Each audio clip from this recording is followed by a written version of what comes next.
Top 10 Cheez-It flavors by age. Toasty, original, we done. The rest suck ass, all right? And these are facts. That's just my opinion. Top 10 Monster flavors. None. Nah, let me stop.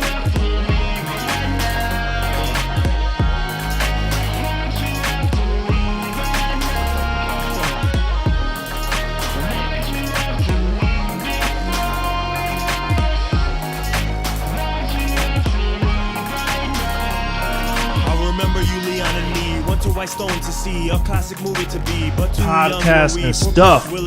Yeah. Who am I with today? My name's Grant Carford. I'm a experimental musician. Oh shit, experiment scientist in the lab. My project name is Fierce Deity. And I also Fierce Deity, not deity. So I've been fucking up. Yeah, deity. It's spelled like deity though. Okay. Or that's how a lot of people misspell it. So. Either one works. I also own CTC Records. And thanks for having me on today. Oh man, thanks for coming at the early time of 12 a.m. because I always do everything early. Yes, I do everything in the morning. Everybody knows I'm a morning person. Yeah, so we're having our breakfast right now: Red Bull and Cheez-Its. We can't forget HEB kettle chips, salt and pepper. But extra toasty. It's the only way to extra go. Toasty Cheez-Its. So shout out to extra toasty. I don't know who thought of that. Who had to use the bathroom that they were like, I know I gotta warm up these Cheez-Its, but I really gotta go piss. Came back, them shits was well done, and somebody probably called him a genius. He was like, damn right. And that's what I like to believe. Anyway. Well, it's kind of like how back when chocolate chip Eggos first came out. God damn. You know, it's like it's such a fucking good idea. Why hasn't anyone thought of it before? Because copyright. Because they probably wanted them Chips Ahoy instead of just putting any chocolate chip. Because I still remember the commercial. It was like a dog came in and like with mud, and it got on the waffle, and he complained to the company, and they're like, "Wait, what? That's a good idea." That's crazy. But yo, in a weird transition right back. I hate to even turn the thing so negative, so fast. But we were just about to talk about the Ventura post, which I think. I don't recall, and it's not even posted yet, but in one of my podcasts, I mentioned it. Probably, I won't even say his name. But anyway, one of my podcasts, I mentioned the Ventura post. And you were about to talk, but then I was like, let's just start. Yeah, you posted that like February or March or whatever. Damn, was it that? Yeah, it probably was February. So I was still working at the RTC program. Because I remember like excusing myself, like, oh, I have to go to the bathroom to like text you. Did you say, wait, ROTC? RTC. Oh, I was like, wait, what? No, it's like, it was that program I was in where I worked for like CPS kids. Okay. And I quit because it sucked. But anyways. Shout out to programs that suck. Anyways, yeah, the Ventura, like, I don't know if it has a new manager now or whatever, but... Nah. It's the same from the very beginning. But it's Mikey. I mean, I should still be Mikey, the owner or whatever. I mean, because I went there opening weekend to the shows. And I remember walking up to the bar, and whoever was working there, could have been Mikey, could have been someone else. And I remember asking if they would book a show. I didn't even say it was like experimental. I just asked a show. And he said, we're not going to do any more shows. We want to be like a lounge bar. Maybe get like a piano player out and do a cocktail thing.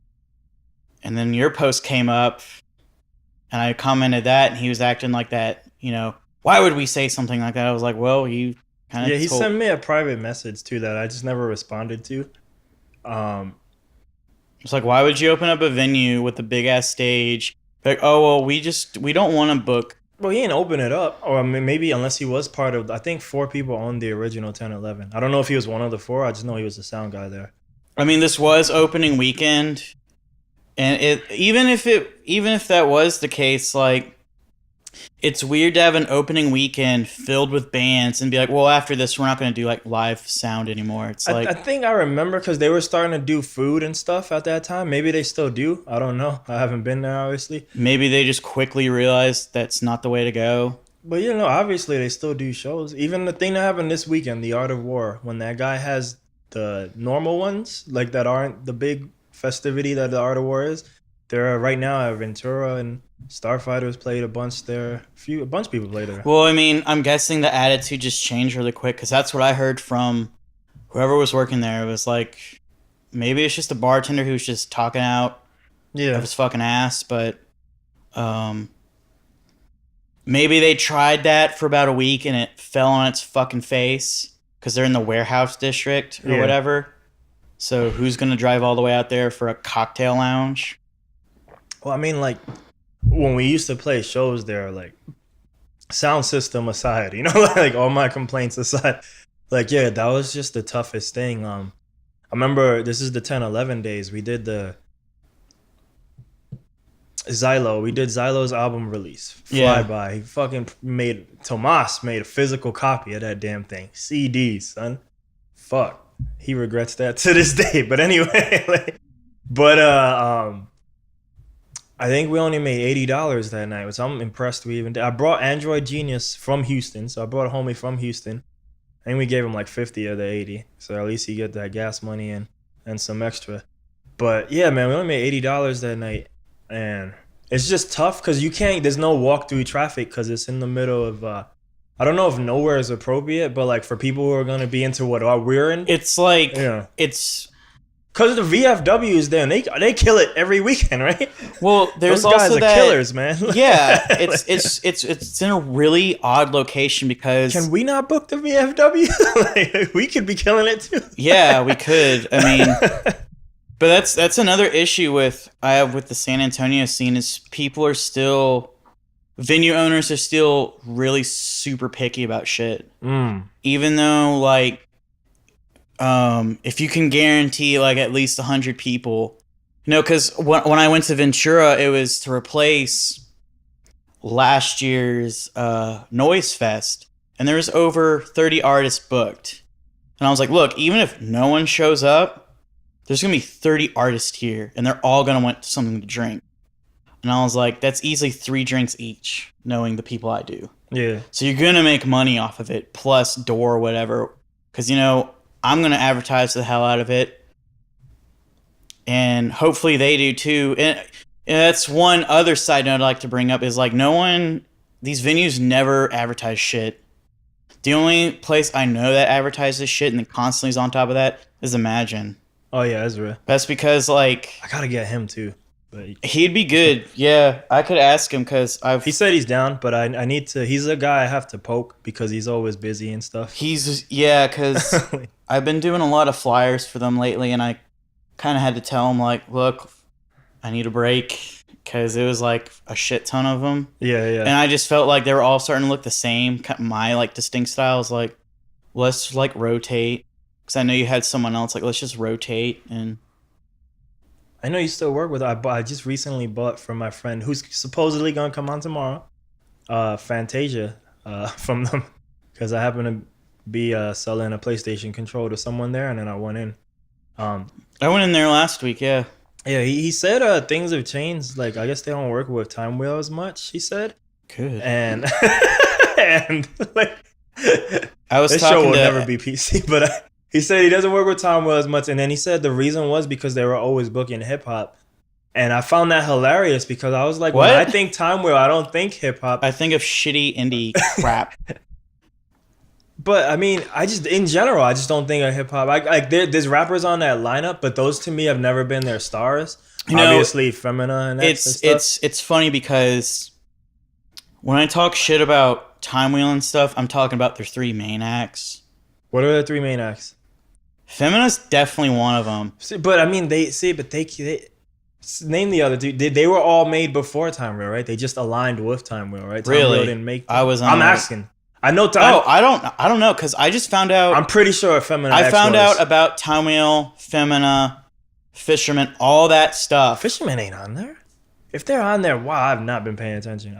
We pull up that Spotify. They cannot be on there. They're definitely associated with them because they're associated with Soundgarden. That just might be San Antonio. I swear Fisherman's not on there. I could be wrong again though.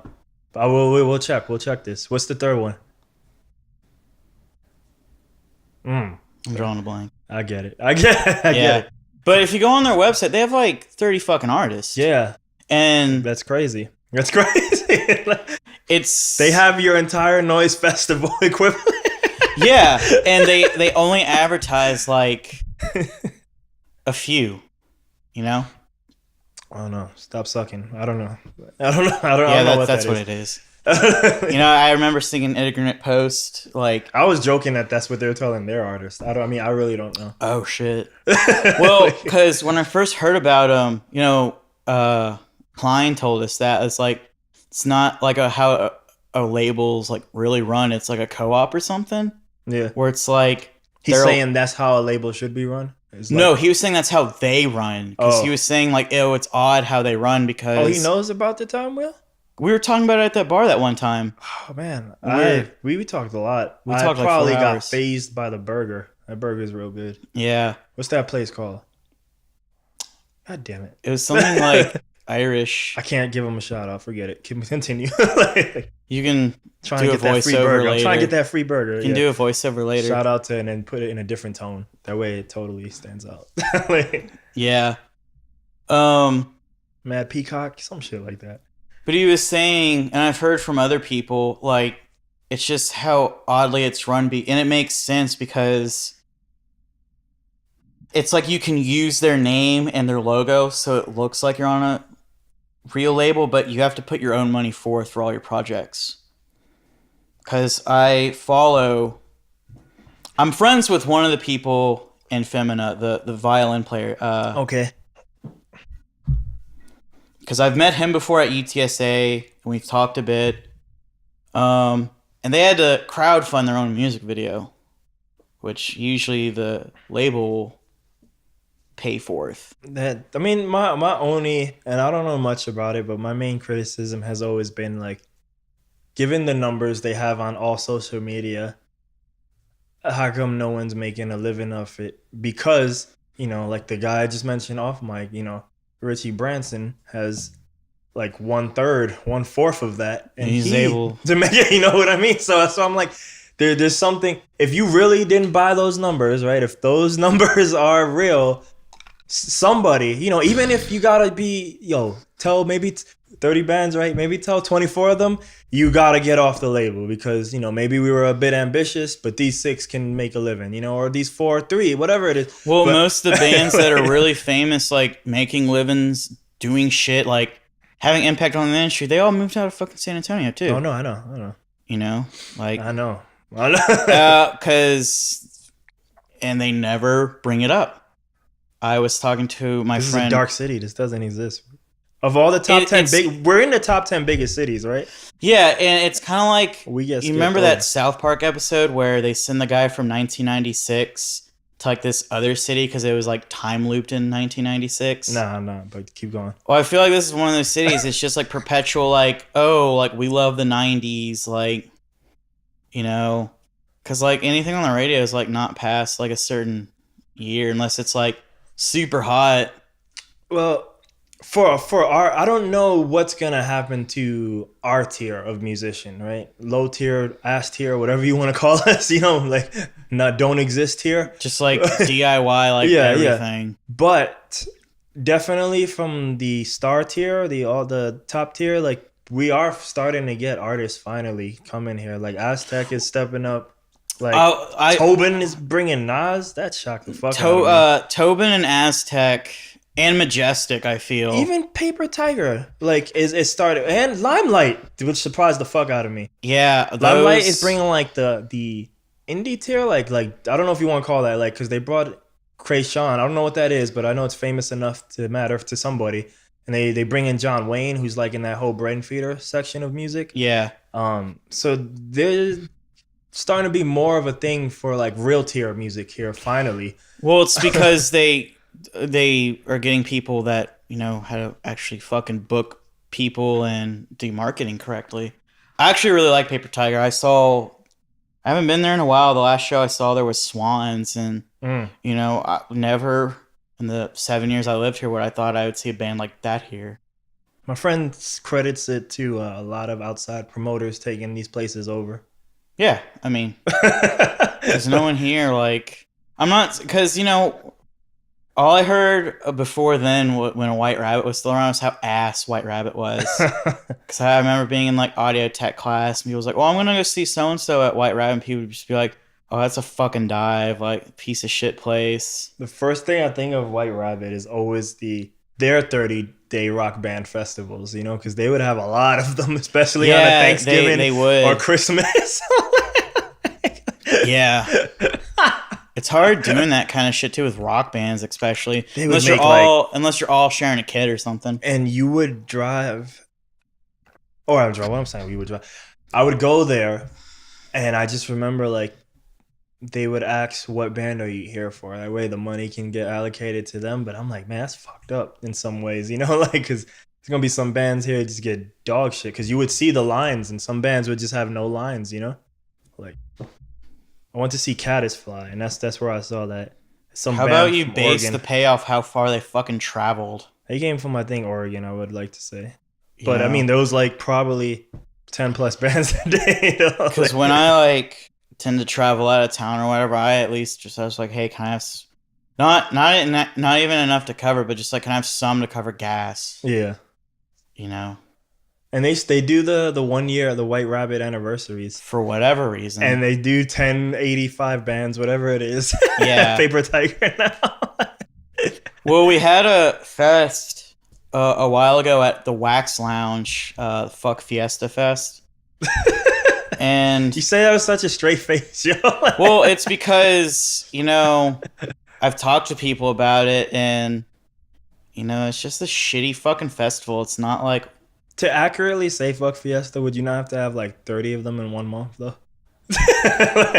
Well, I mean, I wanted it to be on one of the big days, but I could only get it like earlier in that month. I mean, to have it 30 days, like since Fiesta is a month-long thing, Yeah, a month long of Bud Light ads and I don't know, just drinking. Yeah. Like it's really only like 3 or 4 days that matter to a lot of people, though. I think one or two of the weekends has like the big concerts at that school, and then the Thursday and Friday, right? Like the Nyosa thingy and Oyster thingy and stuff. Yeah, you can't. Come on, you can't miss the Oyster Bay. Oh fuck yeah! That's where my one of my best friends. It's gonna be my worst episode. It's gonna be my. I have to post this in September once I move this episode. I remember my best friend at the time met her current boyfriend at the Oyster Fest, and I was like, "Yeah, you go, girl." Found it at a fucking Oyster Fest, watching like Tarp or something. Quality, dude. That's the quality. Yeah. I got sent home. I don't even know how to tell this story. Like I was supposed to work like I'm cool with her now, but I was supposed to work this one of these concerts, and Cha Millionaire was headlining again. I guess I don't know if he headlines every year or something, but he was headlining it, and I was at St. Mary's, and I guess I'd played a Tomas party in Austin the night before at this warehouse, so I was like running off a limited sleep. So I just wasn't in the best mood on the bus, right? Because I parked at Crossroads and they had a Red Bull bus pick me up. And I guess I wasn't in the best mood, so the girl thought maybe I was being a-hole. It's because this was my first time meeting her, too. This person.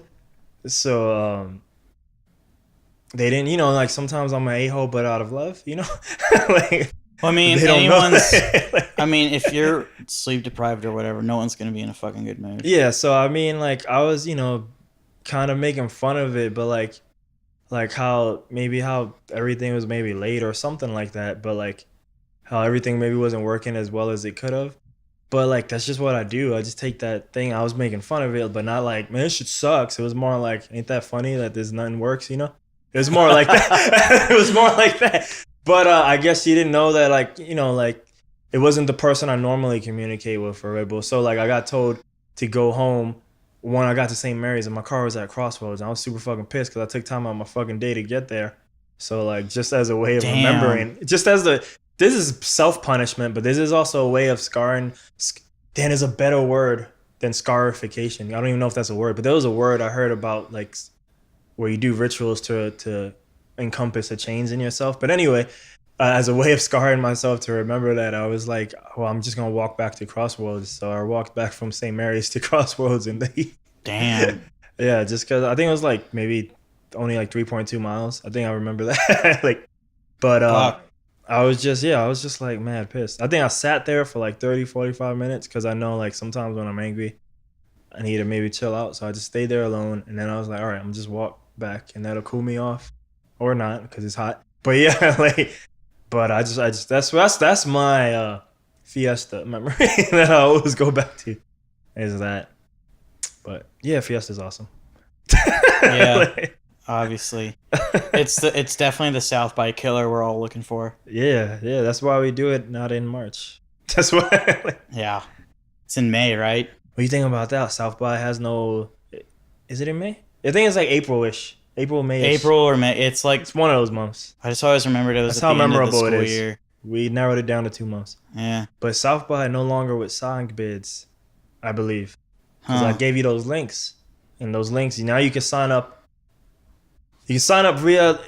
Looking at the website, it looks. You can sign up via South by Southwest's own website as an artist, but it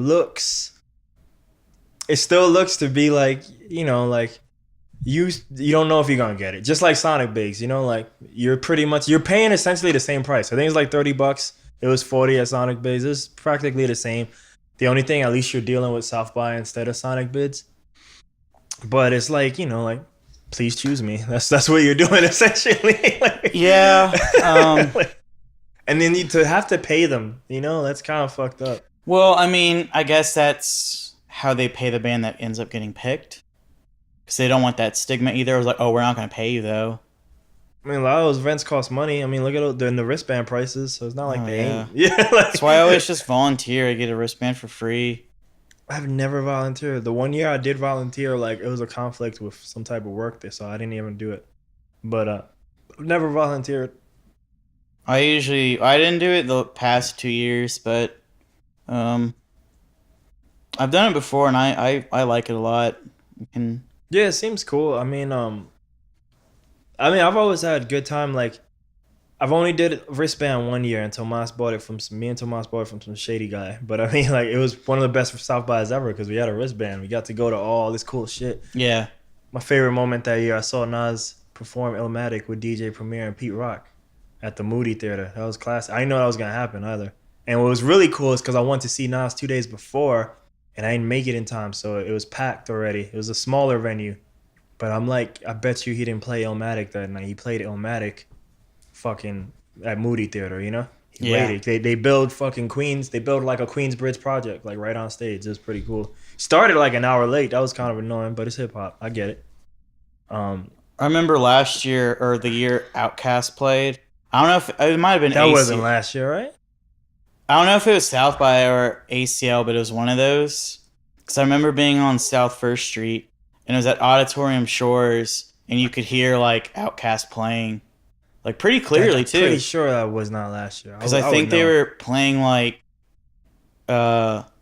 And they weren't Aliens ACL. Like album in full or something. Oh wow, that's classic.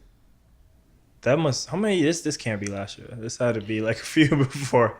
This was like a year or two ago. Mm. It definitely wasn't like this past year. I almost feel like it was none of the South bys too, because I'm trained to follow that. So it would have to be ACL. It probably wasn't last ACL. It probably was ACL because it was at Auditorium Shores. Yeah, because last ACL had Kendrick and Radiohead, and LED. What is it? LED or LCD sound system? LCD sound system. I didn't know what that band was till I saw it. That band's amazing. That band's ridiculous. That band's great. Yeah. That band, yeah, all of us were watching them, and like we had never heard of this band. Like maybe we heard of the name, but we had never really heard them. And we were like, yo, it's fucking ridiculous. That band's great. But yo, man, who is Grant, aka Fierce D? Well, here in San Antonio, I'm this opinionated asshole that talks about shit he doesn't. I think I know about, but I don't. Coming from people who don't go to fucking shows and don't support other artists. Yeah. But really, that's the only thing that like riles me up is when you know, these people who are, you know, on their fucking high horses because, oh, well, our band gets paid more than $100 to play a show in San Antonio, so I'm better than you. And, you know, they'll kind of like talk down to everyone, and it's just like, oh, well, I go to indie shows, but, you know, not if I'm not playing. And it's like, well, then you're not really going to indie shows. Like, you're probably one of those bands that gets there late and packs up this shit and fucking leaves after you play. Shout out to the Boosh kids. That was the... Even though I wasn't that... I would stay the whole show, but everybody else... I mean, there's obviously times where you have to do that. I mean, there's times where I've done that where I was just fucking sick. You know, and I just told the guy who booked the show, I was like, sorry I have to leave. You know, I just feel like dog shit. But at least then, like, I'll try to go, like, buy merch or something from the touring acts.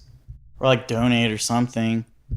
But I feel like a lot of the people who get offended so easily at the comments I'll make about the indie scene here are the same people who, like, don't know a lot about the indie scene because they have a good support system. You know, they don't know what it's like being in the... Or at least they don't know what it's like nowadays to be in the trenches. And, you know, and especially the genres I'm playing in is, like, you know, it's a hard sell no matter what, you know? And it's like... Because I remember I was talking to my old boss when I worked for city council, and he was just like, oh, well, you know, you're not in a real band, though. You're just yourself, right? And I was like, what? He's like, well, it's harder for, you know, real bands to play because, you know, it's like 4+ people. I was like, so even though I write, record, produce, and mix everything, just because I'm by myself doesn't make me like a real band. You know, so I don't think you're not a band because you're one person. That's what I would say. I was like, you're an artist. I tour, I fucking play. It was like, yeah, I was like, I'm an artist. But yeah, I would say like, well, Drake, you don't count. You're just one guy. Yeah. You just like, sorry, you know, you don't. I have to remove your artist credentials. Give me back that Grammy. Give me back. Give me back those awards. Yeah. Yeah, I mean, I've had interesting councilman run-ins that I won't mention. Yet. Yeah. It's coming. I feel like I'm trying to get the homie Diego Bernal on here, but I don't know if that's gonna happen. Yeah. Because I was informed today. Shout out to him. He's having a baby, I guess, this week. Damn. So congrats. Yeah, and the album came out last week. Oh, nice. So I had never really heard his stuff till last week. It's beat stuff, but it's pretty chill. That's cool. I mean,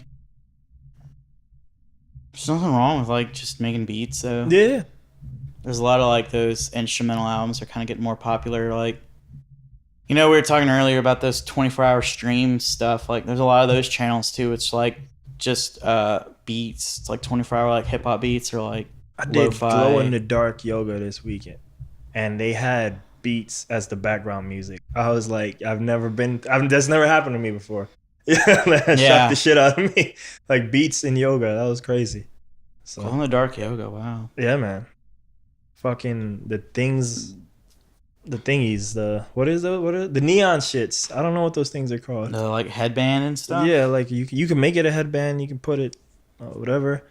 I don't know. You know, you crack it and they start glowing. Oh, the glow sticks. Sure. Yeah. That's what they're called. The glow sticks or whatever. Yeah. Oh, that's cool. Yeah. It was surprising. But yeah, man. You got any other music stuff, or should I hit you up with the life questions? Well, I've been working on this big compilation album between artists in Austin and Tokyo. Oh shit. Yeah. Is that gonna be on your label? Yeah. Is it gonna have some of those people that I've seen? Yeah. Some of them have added me. But yeah, like I can't remember any other names. Oh, that's fine. But like yeah, the but that homie was that the came thing. on Christmas? Yeah. Okay. But that was what I was bitching about earlier about artists and stuff, like, you know, drawing artists, because I commissioned this person to do the artwork for it about late May, and it's now mid-August, and I haven't had one update or whatever. And, you know, some people are just like, well, some people take a while. It's like, yeah, but you can't snap me a fucking photo of the progress. You commissioned him, but did you pay him yet or no? No. You could. No, I already cut her off. Like, okay, I'm about to say, yeah. You know, and it's funny because I've hired her before and she was like super fucking late with my other shit. But, you know, she made that argument like, oh, well, that won't happen this time. Like, I just need money or whatever. It's like, okay, well, I mean, she didn't say it like that. But I was like, whatever. I really like your style. I really fucking dig it. I want it on one of my albums. Yeah. And, you know, here we are. It's not responding to my messages, you know. So did you get someone else yet or no? I'm just doing it myself. Oh, shit. You know, it's not going to be the way I wanted it, but, you know, it's kind of...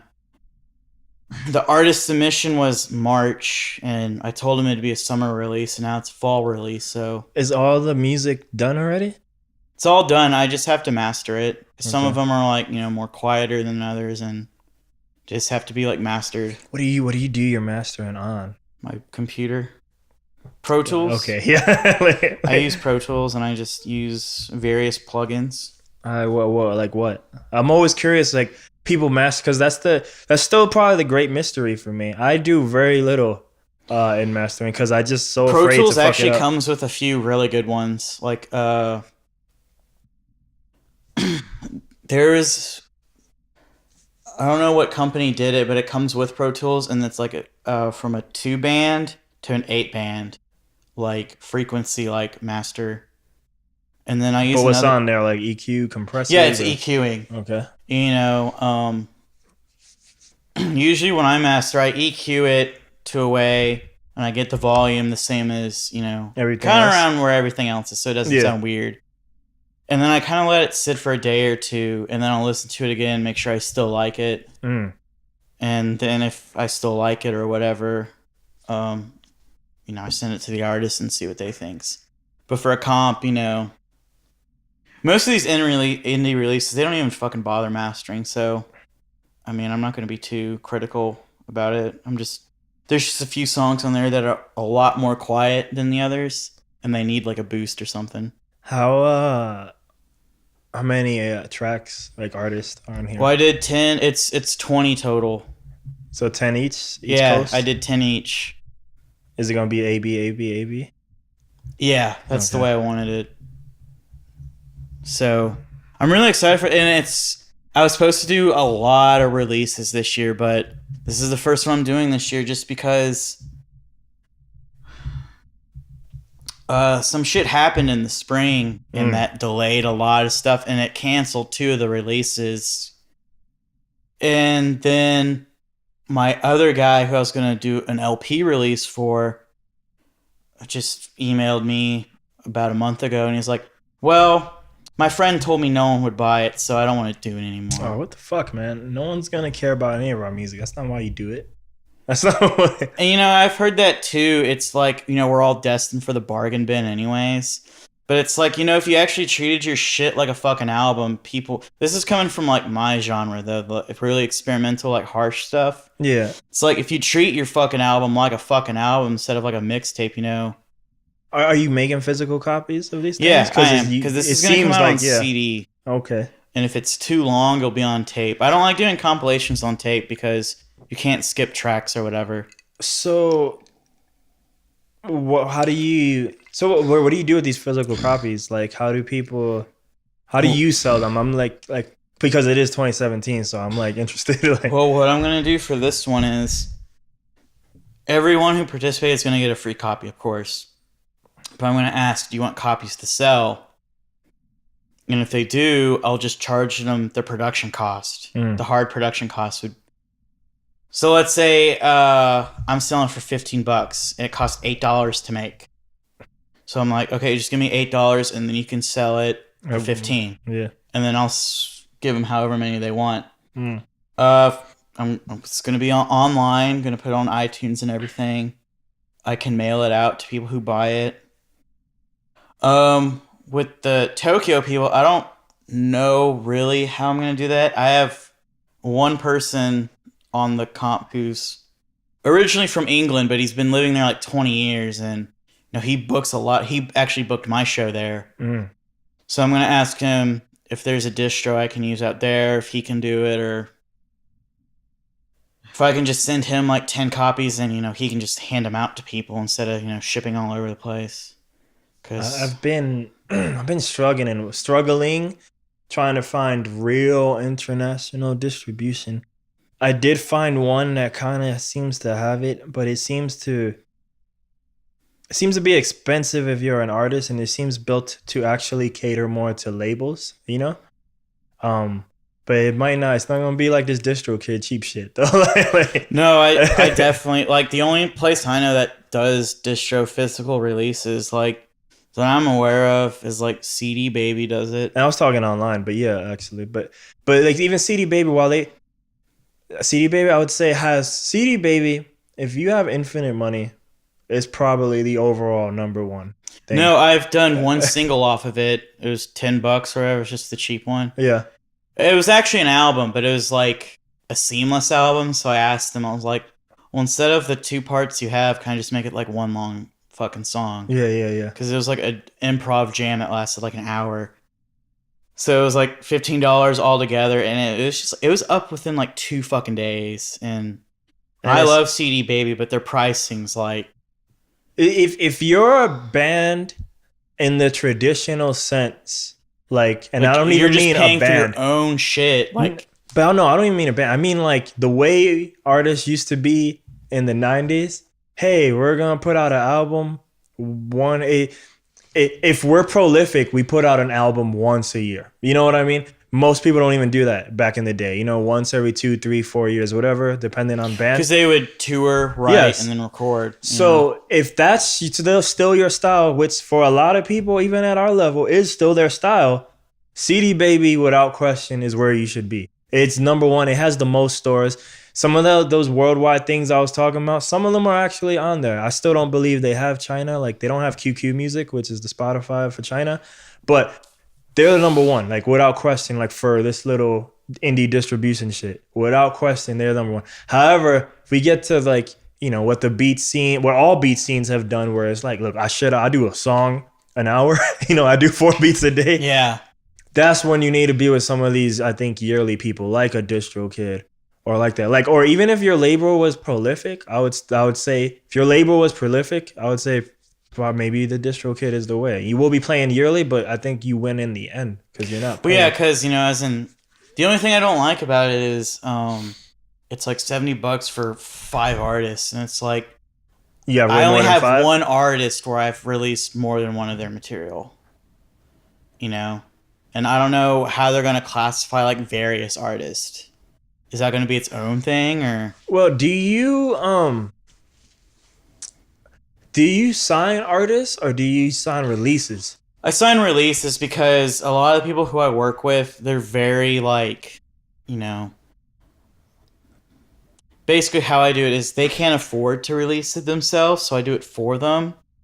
And then you should probably do CD Baby, it sounds like. Probably for this release I will. Because, CD Baby's just really quick and convenient. And since you're signing a release, you don't have to pay a yearly fee would suck ass. Especially if you're not gonna have a consistent rotation of artists, then yeah, you're gonna want to have that. It'd just be easier to. You're gonna pay a hefty fee, but it's once, and you're done, and you forget about it, and that's it. And hopefully, it makes money. If not, whatever, Yeah. But to pay a yearly fee with that would suck. No, that would suck. So you might not even. DistroKid might not even be for you at all. Sounds like. Most of these people who I work with, if you start talking about stuff like production cost or shit, what was it?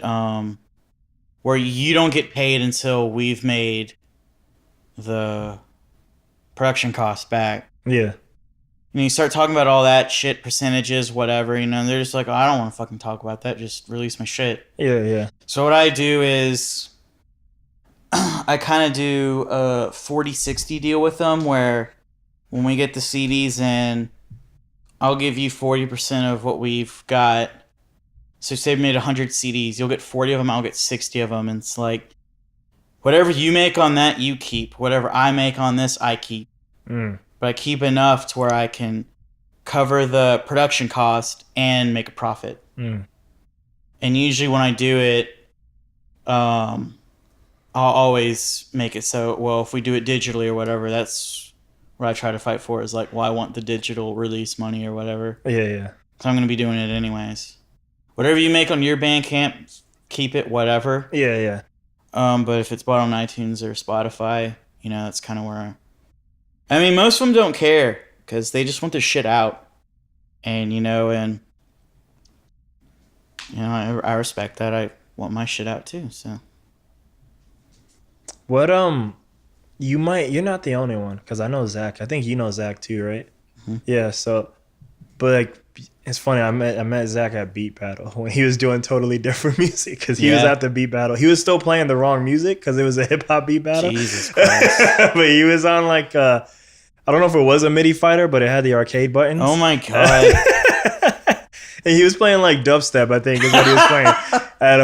At one of these, it wasn't Art of War, but it was the same guy who does it. He did the smaller beat battles, and that's where his photos are. They're probably still on Facebook when I met him. I used to take photos of all that shit. So go into a hip hop thing and you do a break beat or something.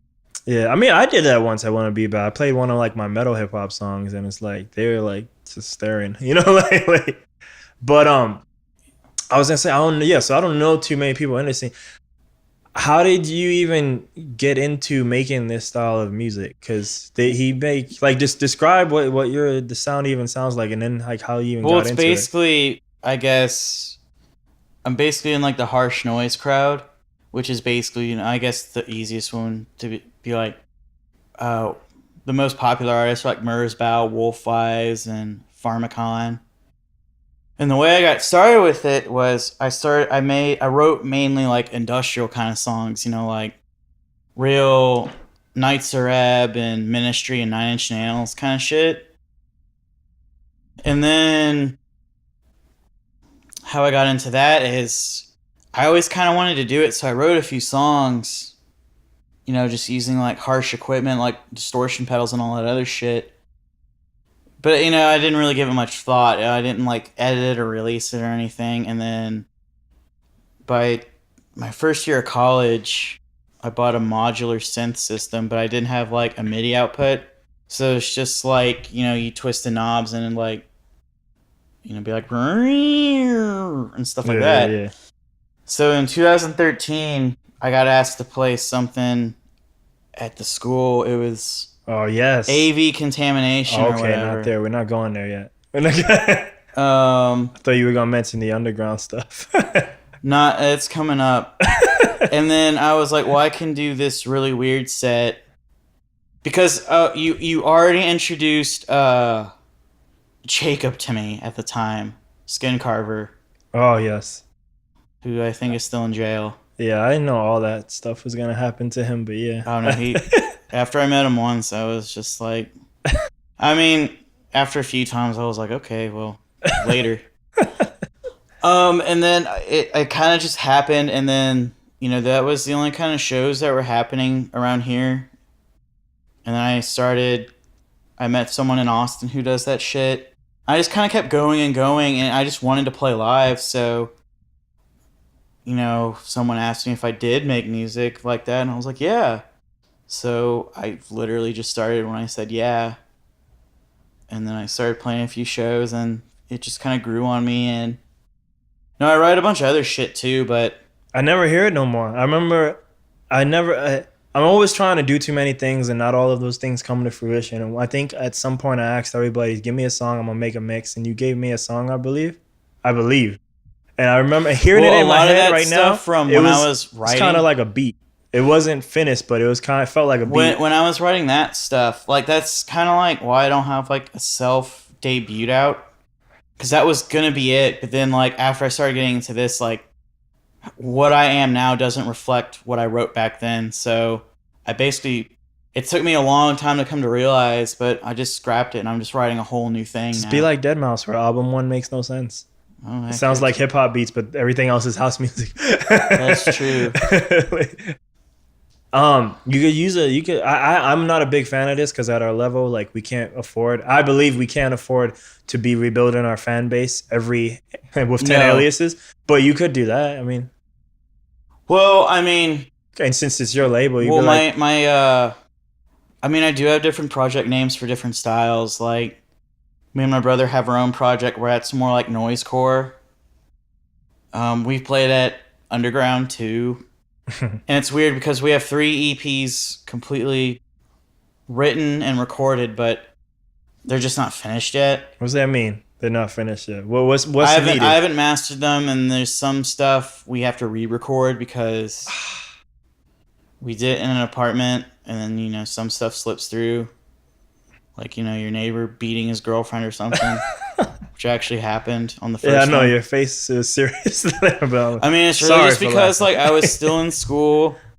I just get really busy, and I honestly just forget, and it slips my mind. And that was the type of working hard I was talking about, though. Like when I was comparing like the Southern rapper and like those guys, a lot of people, that's like all they think about is the product or the song themselves. So that's why they end up with 5 billion songs, because that is their main focus. Well, it's like it's constantly on my mind, but then it's like, well, I gotta go to work to make this money.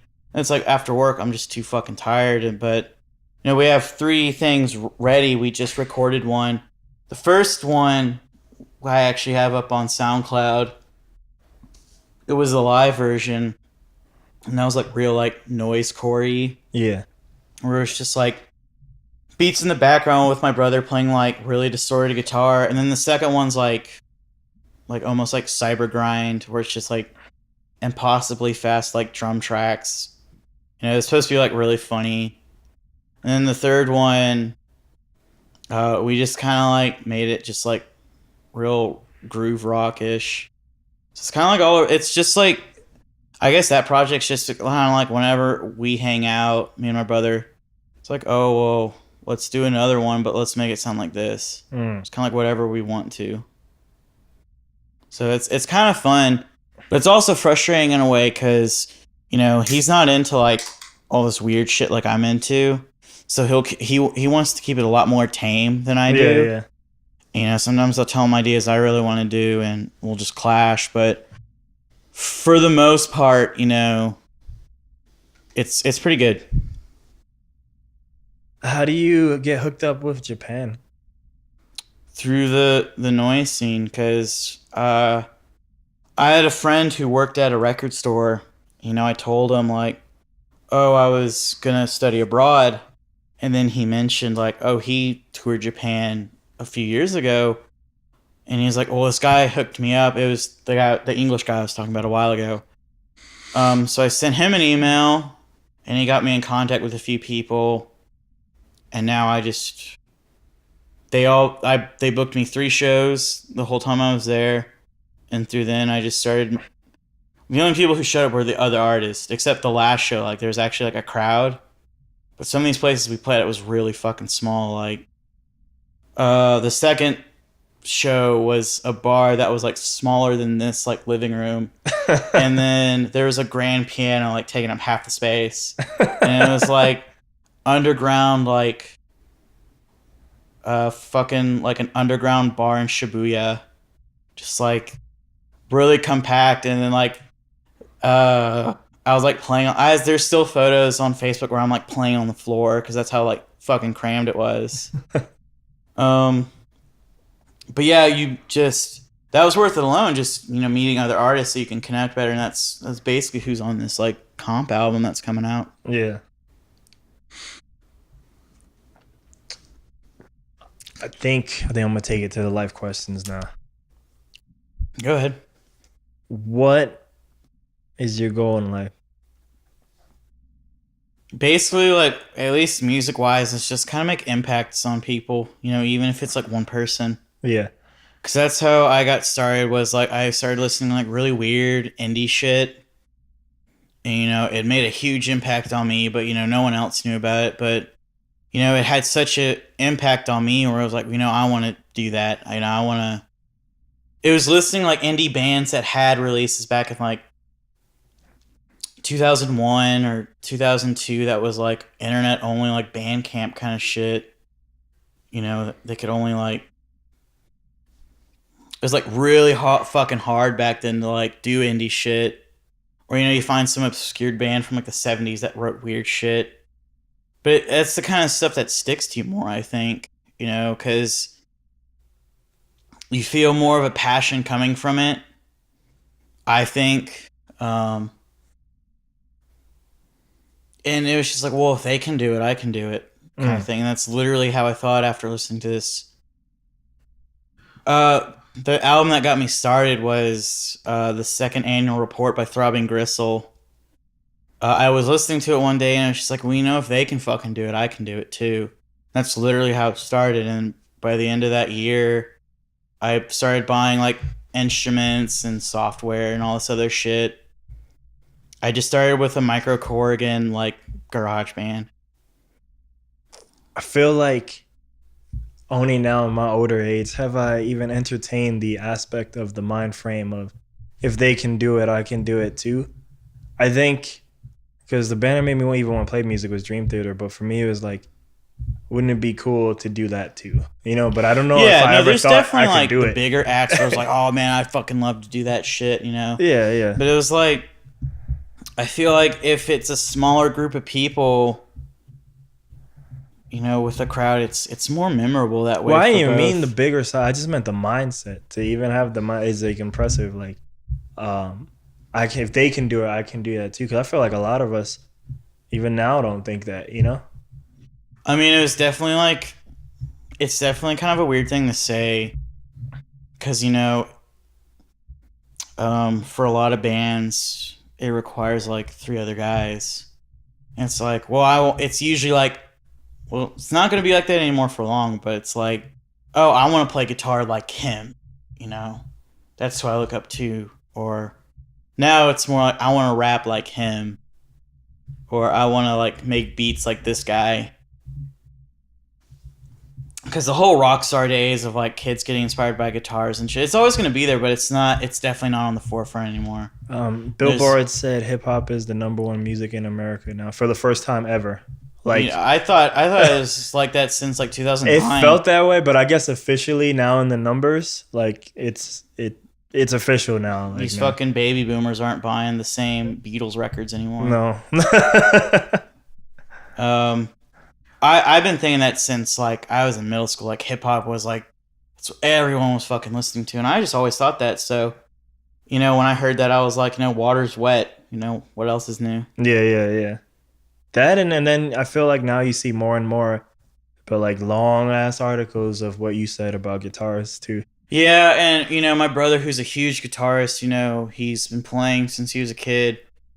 Does rock, studied jazz, even studied classical at one point just because he fucking wanted to. But now you're saying the same thing, and she's like, yeah, like water's wet, like, like no shit.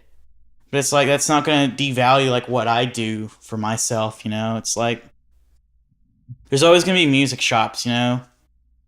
You know, maybe Guitar Center should change their name because more people I feel go to the microphone DJ section than anything else now. Do they really? Like I personally am not a big fan of those stores anyway. I mean, if I have to go anywhere, it's like that. It's Sam Ash because I usually just buy pedals and like shit like that, and it's they usually have cables I need day of for me. Like, oh no, I'm definitely there too. But you know, one thing I will say about San Antonio is, you know, a lot of old musicians from here will say the saving grace is like stores like Robot Monster and shit like that. Those indie like. I don't even know that store. It's near Crazy Cat. It's still alive? Crazy Cat? No. This robot. Oh yeah, they go to like. I don't even know what Crazy Cat is either. I'm like. It's on St. Mary's. It's near the Squeeze Box. Oh, is this something that's open in daytime? Yeah. This could be a reason why.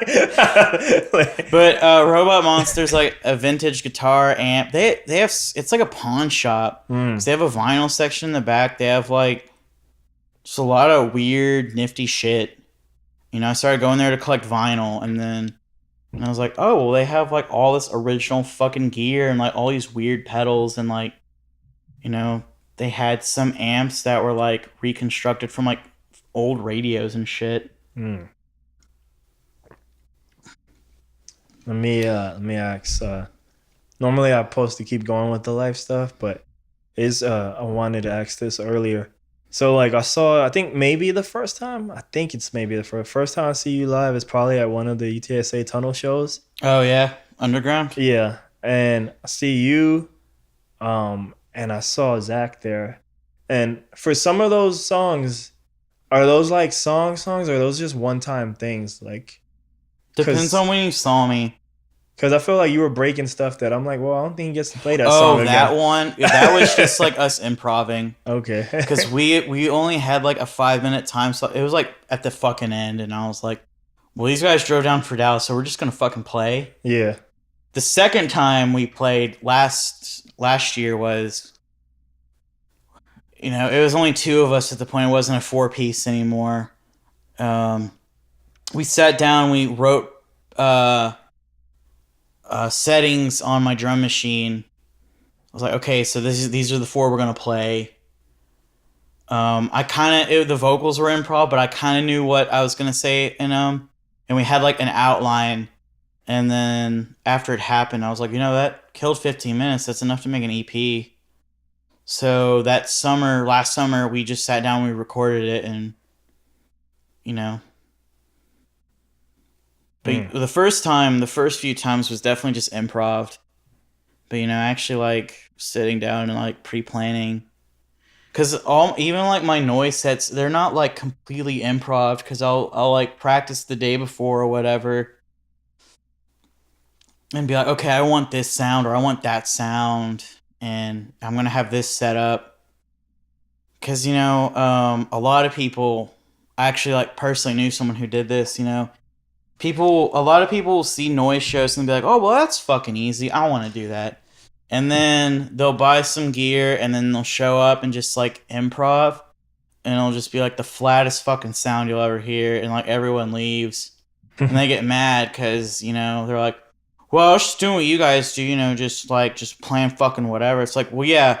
But these guys who like are good and draw a crowd, like go home and fucking practice and actually like listen to noise music though.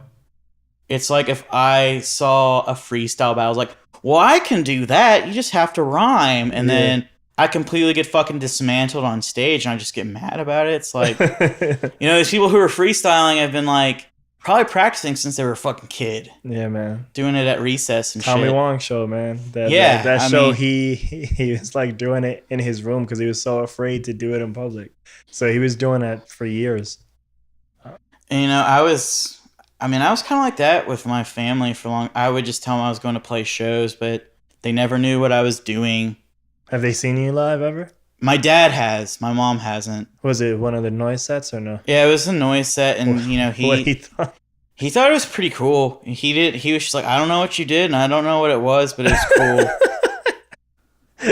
That sounds like dad talk though. Like, my brother will give me shit sometimes. He'll be like, well, what do you do? All you do is smash pedals on stage. And I'm just like, but I fucking make fun of him too. I was just like, because he's just a fucking asshole sometimes. But he'll say that shit, but then like he's in like a side project of mine which has noise, and he'll be like, let's do this and stuff like that. And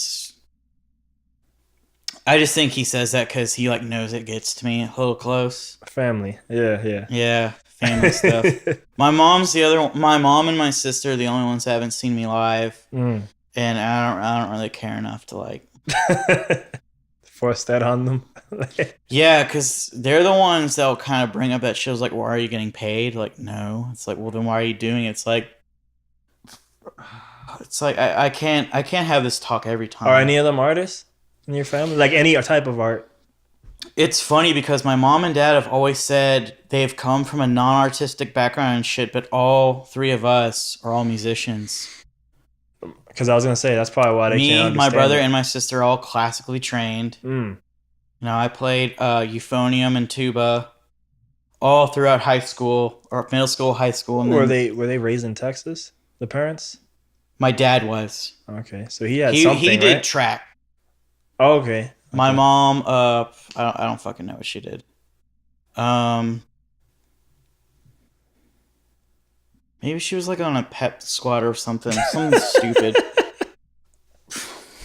I'm just talking shit about it for no reason. Her dad though was a musician, but only throughout like high school. Because actually, a while ago when I graduated, one of the gifts I got for graduating high school was his old clarinet, which was silver, and it was the old key style before the war.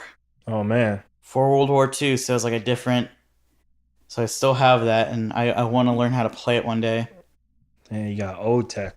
Yeah, so it's gonna be hard to find someone who can teach me the old style, but the YouTube is here. Worst case, man. Yeah, that's true. But yeah, they always say to strangers, waiters and waitresses, that they have to tell their fucking life stories too. They think it's funny how they were raised in kind of like a non-artistic family, but then all 3 kids are all interested in music and shit, and I just think it just fed off one another because I just did it in middle school just to do something, and then my brother wanted to do it, then my sister wanted to do it. So now we're all doing our own thing. Dude, I know your brother does stuff, but does your sister make original music too or no? My brother doesn't. Well, my brother works with me, but she doesn't. She's studying. She just went to college, actually, and she's doing music therapy. That stuff's interesting, but I won't even go down that rabbit hole. I mean, I have no fucking clue what that entails. I mean, I kind of do, but I'm not smart enough. For sure. Or I don't know enough of it to get into it. So I'm going to hit you around 2 now, these questions. Who do you have compassion for? What do you mean, like respect for? Damn it. I keep saying I'm going to have the notes of these fucking questions because I do, but they're all on that phone. No, and that phone is now the camera. Oh. So I can't. But it's all this round of questions is like I do 2 meditations a day, so it's like a self-talk meditation, but I flip it into questions. So you're gonna just have to interpret that as you will, like whatever you think compassion means. like Well, I definitely don't think it's a question like, oh, who's special in your life right now? This is who you have compassion for. So what does the word compassion mean? It's like people you care for and like you don't want to see them hurt or whatever. I guess like people wise, like it would just be other indie musicians like who are actually on the fucking grind and stuff.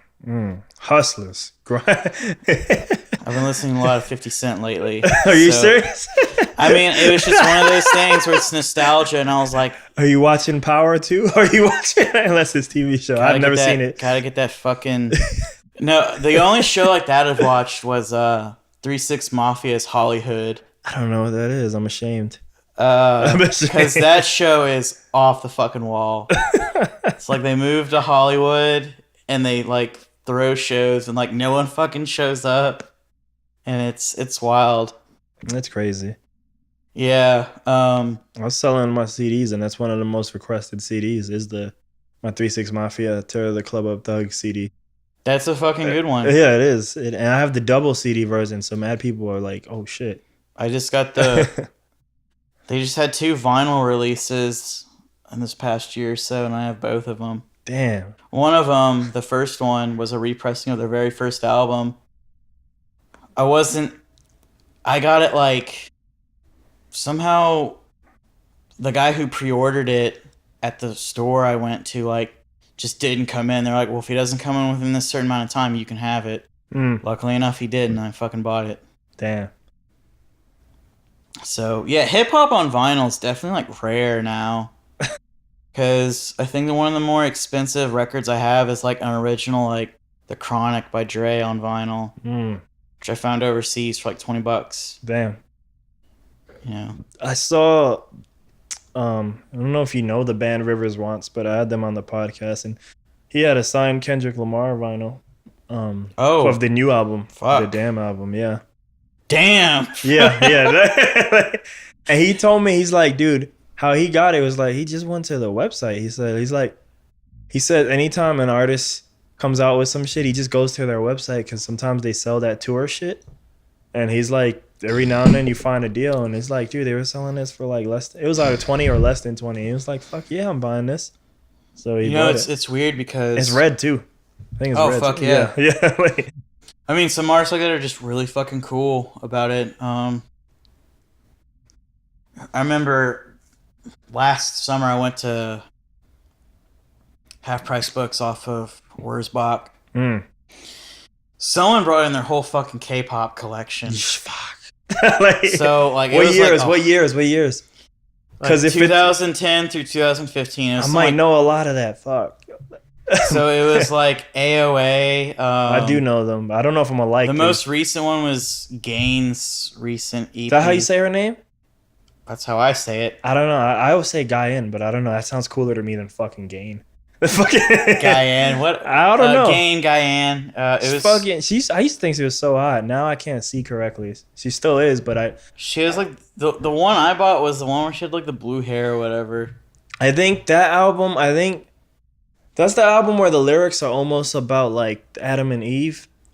Yeah, it's the one. That song is godlike. That song is fucking like I think Klein is very good at like artistically describing pop music sometimes. And I think you can throw this the main single. I don't know about the rest of those songs. You talking about Apple? Is that what it's called? I can't remember. That has to be Adam and Eve. Apple. It's like that song's club amazing. Jazz where it's like chopped up in a weird way. I don't know if I would say it's club jazz. Man, that song's But it's like a piano riff, but it's like beat cut almost. It's like splice. I think so. Yeah. That song's amazing. Yeah, and I heard it in Korea at a fucking Adidas shop. Damn. And I should say I did. That's what fucking came up. But so I found that and an AOA album. Yeah. Signed. Oh wow. Bought both of them for under like. Is AOA really good? I think I probably don't like them because. Fuck. See, that's why we don't fuck with the GoPro. Fuck the GoPro. See, man, it's all about the galaxy. Let me see if it's still recording. It is. You see? I don't know why I stopped. That's why the Libby episode got no video. It's over. I'm selling that shit tomorrow. It's over. He retired.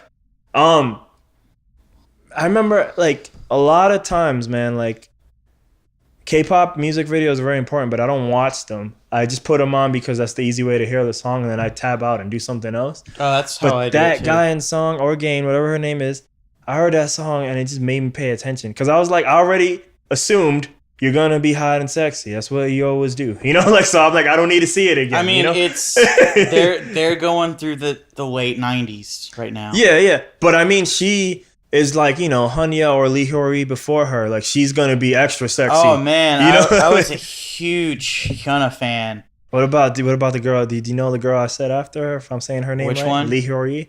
She was part of Finkel. Oh my gosh. Yeah. Fine Killing Liberty. Yeah. Like, no, I know who you're talking about.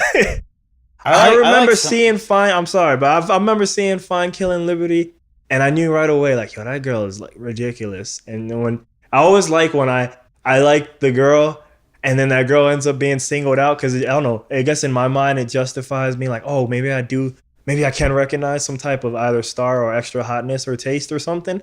But I noticed her from album 2, and around album 3 or 4 is when she started being like a solo artist, Lee Hyori. And then now she's in her 30s, so she doesn't do music she doesn't be the star no more. She still writes stuff and does other shit, but she's more a behind the scenes kind of person. She's like, look, I'm a G. I served my time. Hanya, she can run the sex show now. Oh, she's not doing anything anymore. She had like 2 fucking EPs and that was it. I feel like she put out something recently. Maybe not like this year, but I feel like because the thing that and she still has 4 Minute though.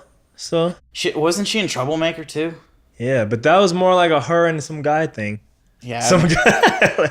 But I remember I saw her live at South by once at Elysium in Austin. Oh God. So I was like 3rd row. So didn't you tell me that show sucked? Oh, it fucking sucked so hard. Like, she was the only, like, all the other bands were fucking great. The guy who came out before, J Park or whatever. Oh, okay, that's a young guy, right? That's not JYP, right?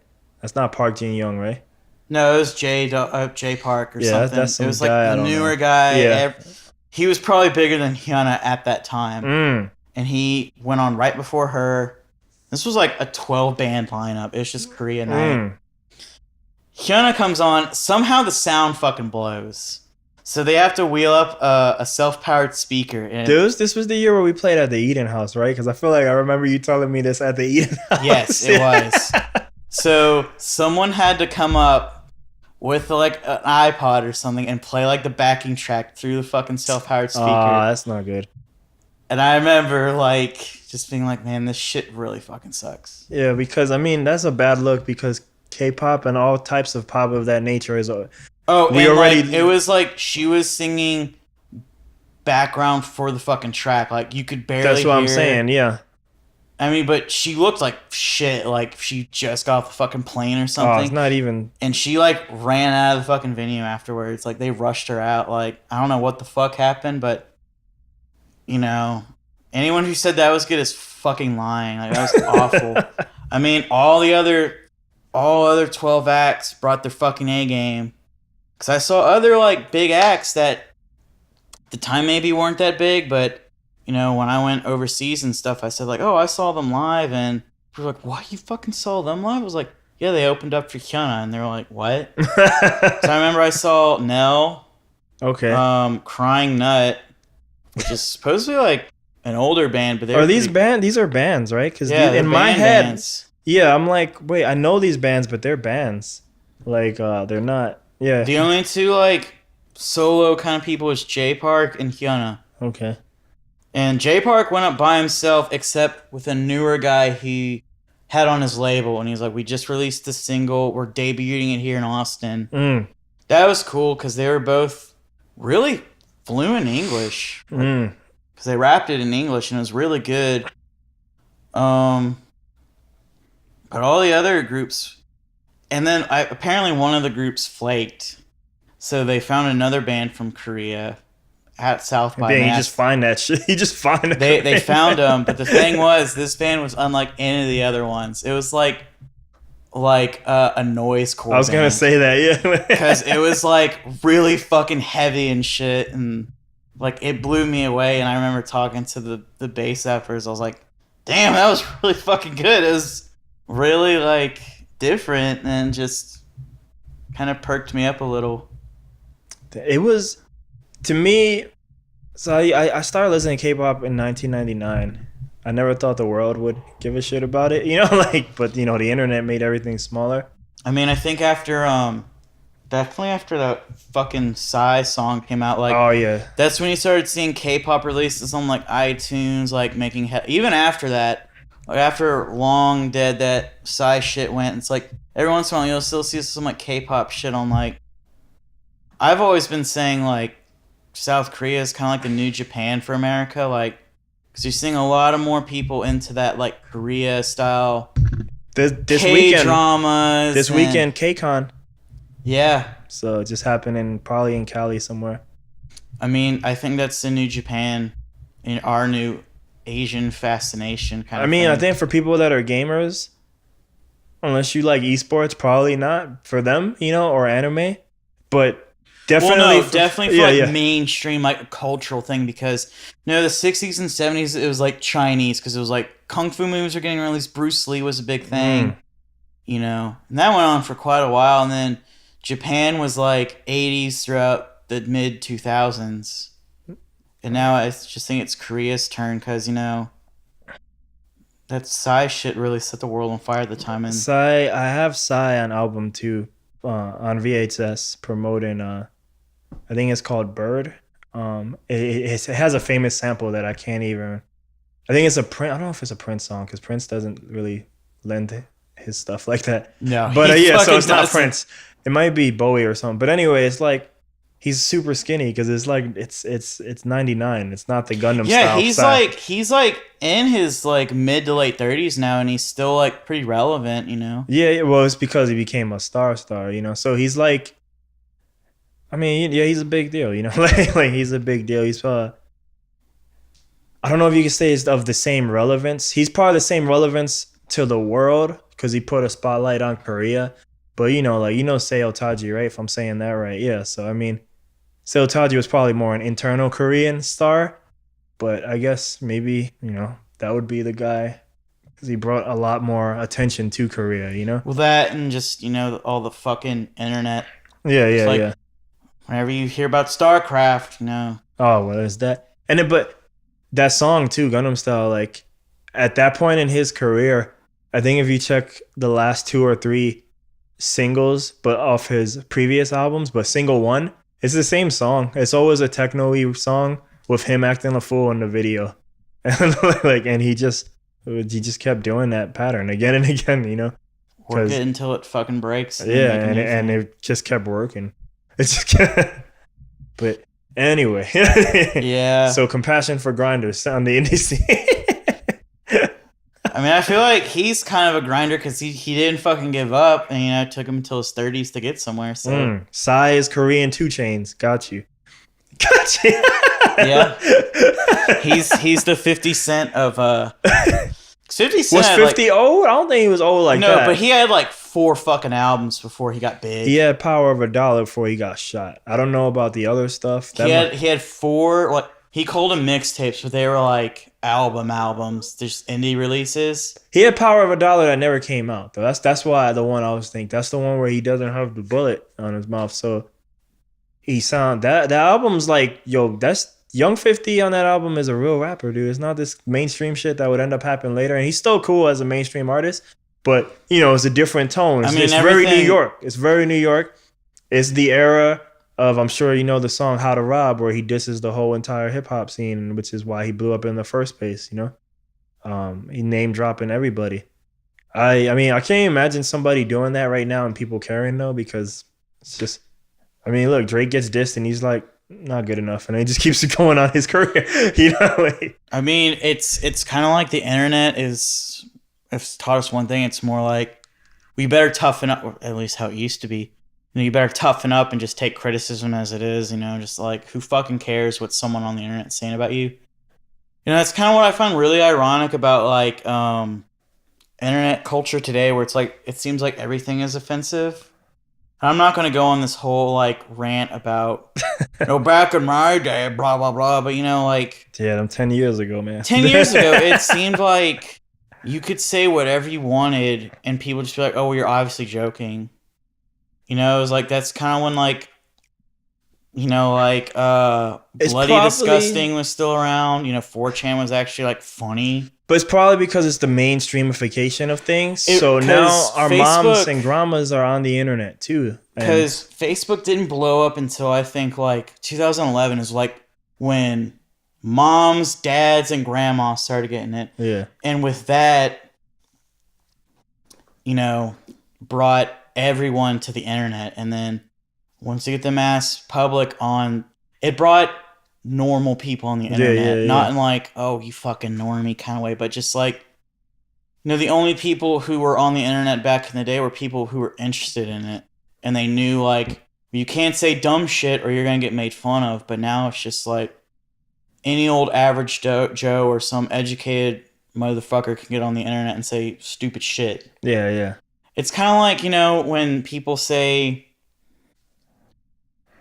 you know, a while ago I was saying, like, don't believe everything you read on the internet. It's like, don't believe everything you see on TV. And it's like, but we just switched around. It's like, well, Hillary'sAliar.com proved that Obama's a lizard, so it has to be true. It's like, you fucking for real? Mainstreamification, dog. The gentrification of the internet. Oh, man. I had to go there. Soho. They Soho'd my internet. Fuck. Soho'd my Google. It's fucked up. Yeah, but that's how I see it, because, you know, someone, a famous, not famous, but a YouTuber I've been following since like 2009 came out with a video where he talked about like how YouTube's like changed, not just like algorithm, well... That happens every few years, the algorithm. No, not just the algorithm, but just, or the style. It's just like, you know... That ad money too. You know, back until... 2011 or so, the same time, it was like YouTube was kind of like the Wild West. It was like people didn't know what was popular or whatever. But now it's like whenever you see a new YouTube channel or see whatever's famous, it's like it usually falls into 3 categories. It's a commentary, like a review or something like that, like a reaction, to like stupid shit. It's like dumb Vine. shit. Yeah, it's dumb shit. Or it's a top 10 list. You know, there's nothing wrong with those, but it's just sounds like you telling me what I need to do on my podcast. Stop interviewing people and start doing this dumb shit. top 10 Cheez-It flavors by age. Toasty, original, we done. The rest suck ass, all right? And these are facts. That's just my opinion. Top 10 Monster flavors. None. But yeah, that's just how it's like YouTubers struck lightning with that whole fucking gameplay commentary. You know, that's been going on since the beginning of YouTube, though. I think it originally started out as people like, here's how to beat X level and whatever on strategies hard. And shit, yeah. Strategies, and then it became Let's Play. It became Let's Plays where people would record 4 hours and then chop it down to 5 minutes of only the funny shit. Some people would not chop some it. Some of the strategies would have commentary, and then, you know, sometimes they'd say funny jokes or whatever. Do you know that Twitch comes from Justin TV? That was the real Wild West. Oh fuck. Justin TV is that. Remember we were talking about you were talking about, do people just stream like Rick and Morty, all that shit on there? Justin TV, yeah, people watch NBA games on there, like everything was on there. Oh fuck. Somebody committed suicide on there and stuff. Like it was rowdy back then, and that's why they were like, enough's enough. Games. This is Twitch. They renamed it and everything, you know, because it was uncontrollable. It was just like a Napster and stuff. It was just uncontrollable. Everybody was doing whatever they wanted. There was categories. I don't even know if they were able to monetize that medium, but you know, then Twitch happens, and now you know where we are. Well, I remember even when Twitch had like competition too. Like I watched Screw Attack more than anything. I don't even know what that is. It's like where the AVGN got started and shit. The what? Angry Video Game Nerd? Oh, okay. Like I know like the legend, but I don't. Yeah, that's not my thing. I mean, that was just back like 2009 or something. Like, you know. But yeah, the internet has definitely changed. Yeah, for better and for worse. So, your answer is compassion for grinders. I'm gonna go on the next one now. Yeah, exactly. 3 things you're thankful for in your life, personal life, career, or whatever. The internet. Because it's I was talking to someone a while ago. It's like, it's kind of weird how we have the internet, you know? It's like, you know, after all you've heard of about all the government conspiracies and whatever, like trying to like make us into this fucking like mindless hive. It's like, surprised we have the fucking internet. Because you can say kind of whatever the fuck you want with little consequence. How long can China keep walking that line? Not long. Yeah, like you can't. It's already like blown up in the past 30 years. It's already like been from complete control, I feel, to like half control. I was talking as a teacher in Shanghai because I was thinking about, I don't think it's probably not going to happen now, but I was thinking about going there to teach just to get away, you know, just some, because I needed to change. I have a friend who's teaching in Beijing right now. But he told me almost every bar uses VPNs. He said, at least, you know, in his area. And he said a lot of the guys a lot of the not Chinese definitely all have VPNs on their phone. And he was like, a lot of his Chinese friends do too. Like, just so they can use the internet like a normal person, you know? So. I mean, yeah. Like, China is just a weird place right now, but it's definitely gonna, if they want to become a superpower, or like, you know, well, I mean, they kind of are already. I mean. Well, if they want to become the fucking superpower, they're gonna have to do that shit eventually, or it's just gonna happen. Because it just looks like if they're rising, but I just feel like whenever the more knowledge they gain, I almost feel like there's gonna be a pullback. Like they're gonna pull them back down to self-correct, you know? Well, I think like that will happen, but you know, shit can be televised now and whatever. Yeah. So, well, shit can be streamed too.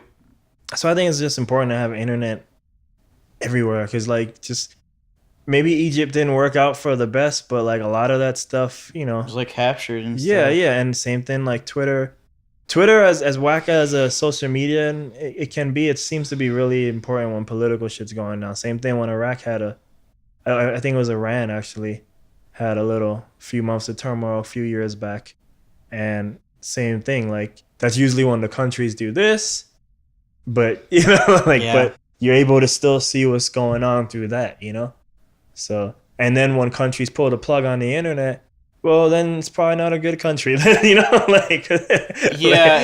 country pulls the internet just out of random, it's probably like, well, they're probably gonna start fucking executing people. Yeah, it's probably not good things going on. But what are the other two things? Oh, what I'm thankful for? Yeah. Your life, whatever, career, whatever. I mean, I'm trying not to. Well, that's kind of all given, just I like to thank my family and my friends. It's like yeah. That's kind of given always. I mean, you could use that. You could say family and friends. I was gonna say my pets because they're kind of my main drive right now. You post a lot of them. Yeah, they're kind of my pride and joy right now. Like, most of the money I make goes towards them buying them stupid shit so they can fucking destroy. Yeah, especially the chinchillas. Like, I'll give them like this really like fucking $20 like I gave them like a $20 like tunnel made out of like twine or whatever, like kind of like hay or whatever. Yeah. The next morning it was just like in half, like completely fucking destroyed. Like, they're some rowdy fucking creatures. Then they don't make noises often. Nice. No barks. Well, they squeak when they're asleep, and my brother calls it their Vietnam flashbacks. Because they only do it in their sleep. And it's just really odd. Because you'll be like watching TV and the day we hear like, ah, ah, ah. It's like a breaking like squeaky toy. Yeah. And it's just really weird because when the first time we heard it, we were like, what the fuck? It's the most pleasant sound in pain. It's the most. It's just like, what the fuck was that? They chirp sometimes, but the guinea pigs are definitely like way more fucking vocal. Like, the third one we have, which my brother takes care of, it's definitely given the other two that I have bad tricks. Like, the one my brother has, if you're in the room, she'll kind of like squeak at you, like give her food. But she'll do this shit where if you walk away and you don't give her treats, she'll fucking squeak louder and like start rattling her cage. And now my other two guinea pigs do that. I'm just like, goddamn. Just teaching them, dude. What's the third? I guess just the people I've met through my life. Like, even like one change can be like such a big difference. As much as should I talk about like the schooling I went to and like the city I live in right now, it's just I wouldn't be where I am right now and I wouldn't know the people I do. Rare shout out on this show to UTSA in San Antonio. You won't hear that anywhere else. He didn't say it. I had to say it for him. UTSA music, because I feel like if you were in like science or something there, you could probably do all right. Because I used to go to the science building. I have both good and bad examples of that, but yeah. I feel like you can do good there, but the music department sure shit ain't one of them. I think, this is me being nice, but I think the music department, if you want to be a teacher or band director or whatever it is. No, it's definitely catered towards that, and I know a lot of people. That's probably about it. Oh, and the vocalists have actually done okay, but you better be a G. You can't be a doo-doo vocalist and have it, because some of these vocalists who are even pretty good, I don't know if it's just them. Maybe they didn't try after that, but like then they've kind of become normal people. They no careers or nothing. But those have been the two success stories I've seen. Like top tier vocalists. His name's not even coming to me, but that guy, the tenor. Was one of them, but even other people not that guy, who can't believe his name's escaping me. But though that and the teachers, everybody else not so much. It feels like I definitely feel like the music department wants to be good, but then it's like, well, look at that budget cut. You ain't gonna be doing that shit anytime soon. I remember by the time I'm leaving, they had like a what is it when you make things smaller? Condensing, something like that. They were condensing like a lot of the music degrees where like you can't get this. There's gonna be like less degrees basically. Like, you can't have a less specificity, and more just music. Just like, yeah, apparently like I don't know if it's true still or not, but I was like one of the last people to walk with like an audio certificate. Maybe. Like, was Seabold there when you got it then? No, it was Andrew Bergman. Was that the guy who came to replace Heiser? Or no? Yeah. Okay. He ended up being in charge of that? I mean, he's a cool, knowledgeable guy. He's just really quiet. But he was like, "Oh, you'll be the first one I'll give it out to." I was like, "Okay, cool." No, you're the last. And you're last. I remember I used to meet some people in that lab who that was their dream, man, to get that shit. And I'm like, dude, it's not that big a deal, dude. Don't worry about it. Like, yeah. Because they thought it meant something like the degree, and it's not. And then San Antonio just whips its fucking dick out and beats you down and makes you a completely jaded fucking person. Enjoy that 1 minute of prize because it's back to normal. Well, I just think it's like this mentality in this city. It's like, you know how I said earlier, it's like, you know, people would start seeing your albums as albums if you fucking started treating it like an album. It's like, I feel like that's just the mentality here. It's like, oh, well, as long as you're getting paid decently to afford your shit, like, you know, you're doing okay. And it's just like, it shouldn't be about the pay. It should be about, like, if you think what you're doing is right. I hear you talking. I'm like, man, maybe I'm not taking not that I do albums, but my covers of my singles seriously enough. Because I don't. But I do take, like, the music part serious. I mean, you're doing, well, the thing is, you're doing a lot better than people who don't release it at all. Yeah, no, I don't understand those people. Some of them legitimately just want to do it for themselves, but a lot of people do. Yeah, there is, but then, I mean, if you're going to drop, like, $30K on, like, a home studio and whatever. There is a guy I know who is close to that. I believe last time he quoted me $10K, but he's probably on the path to $30K. And he's been doing music longer than I probably, before I even knew how to play guitar.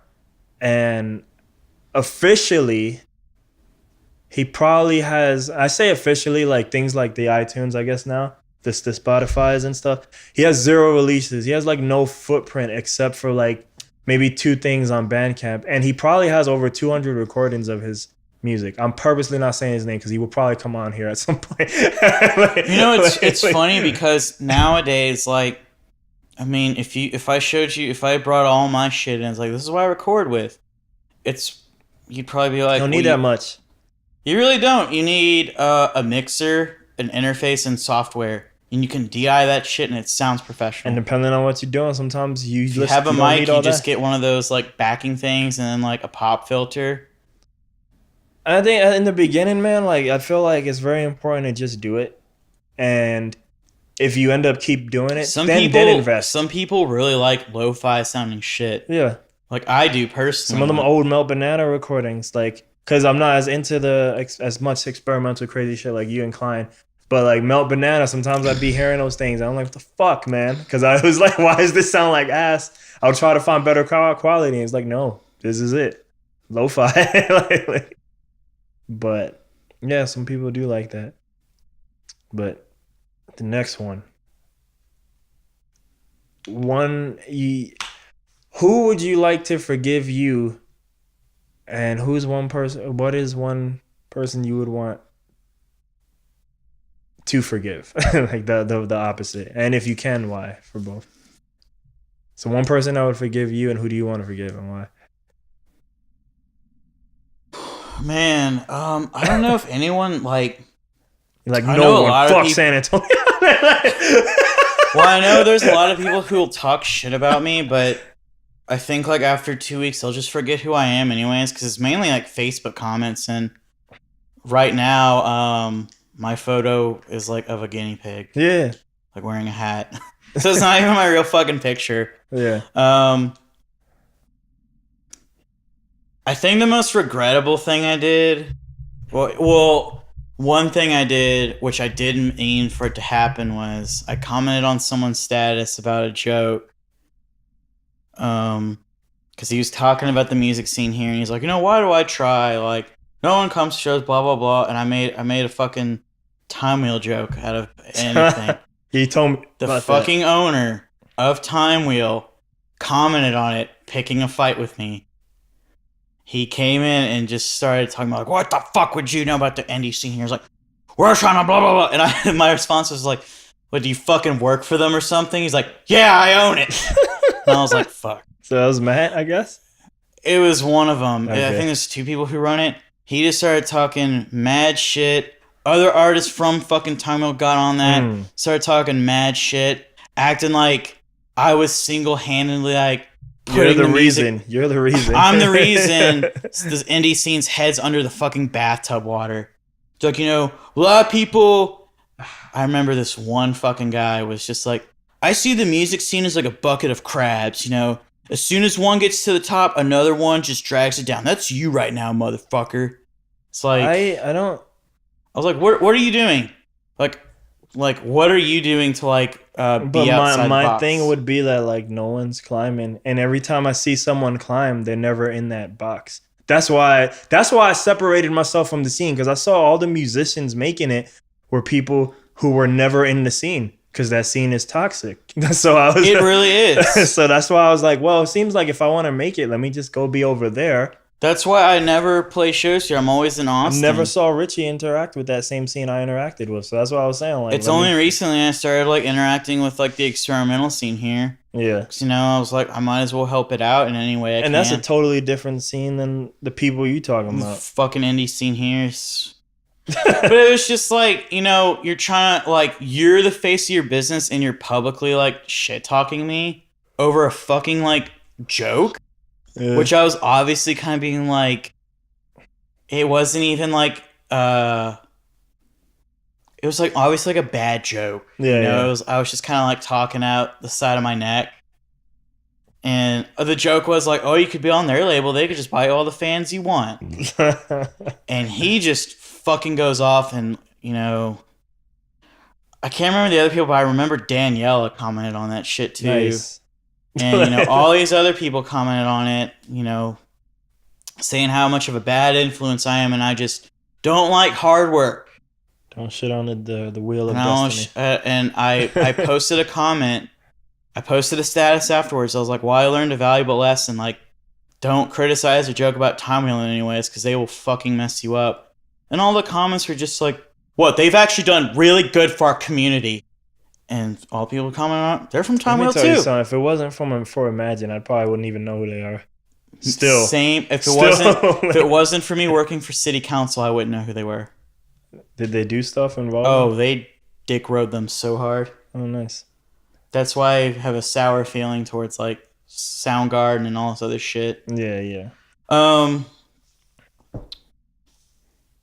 I had another point, but yeah. So do you want to forgive them? Is that what you want to forgive? I mean, I just wish it didn't happen, because now I feel like he's definitely, and I told him this too. I was like, look, because I was like, oh, so like just because I don't like something you're doing just means like I'm against the whole city, and he's kind of making it sound that way. And I was like, look, I know you're an influential person with Soundgarden and shit, and you got the city eating out of the palm of your hand, but just because I don't like something doesn't mean I'm against the whole fucking city. And before he told me he was from Time Wheel, I was like, cry me a fucking river. Like, I don't give a shit what you think. Yeah. I was just like agitated because this person I didn't fucking know. Which, it's funny because I've met him before, and I met him when I was working for city council. And this was when Soundgarden. Oh, I remember. It was Soundgarden related. Someone on my friends list posted a status about what happened to that money for the research. Oh man, that one of those threads blew up. Those threads always blow up. We should post one today. It was probably the same one, because he was like, "What's the research?" And this one girl got on it, and she was like, "It's funny how all you motherfuckers get on here, and these people are trying to do good for our city and our music scene. Here you are just criticizing them and belittling them." And he was just like, "I'm just asking, like, when are we gonna see the results? Like, this is coming out of our fucking taxpayer money." Adam had said they just turned it in, and at some point someone will release it. I don't know if it was. We know why it's pissing off so many people, because actual fucking musicians could have went there and told them ourselves for free, giving us like $100 each, even. And that would have been cheaper than what they gave them, $60,000 or something. It's $25,000. $25,000 for a fucking research on the music scene. think it was 25K. I believe Like, it was instead, if the city of San Antonio would quit shit talking the Austin, Houston, Dallas music scenes, and just be like, well, they're so pompous anyways, or whatever. It's like, maybe actually research and communicate what they're doing right, and then try implementing some of that shit here.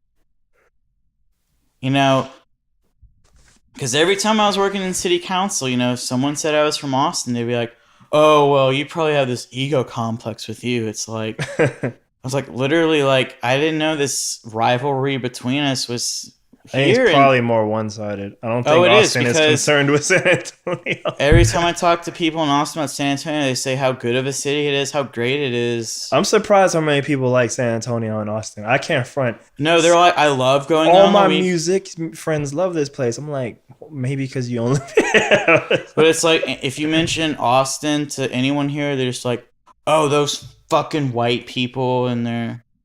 And I was like, there's a lot of people who are diehard SA people think Austin sucks. And it's just like, okay, like, what's with this? You know, I think it's some of that, like, boneheaded pride that kills this city. It's like, there's definitely, like, pride to an extent, but this city just has, like, too much of it, and it's just like, well, we'd rather have a failing music scene than take advice from Austin or Houston.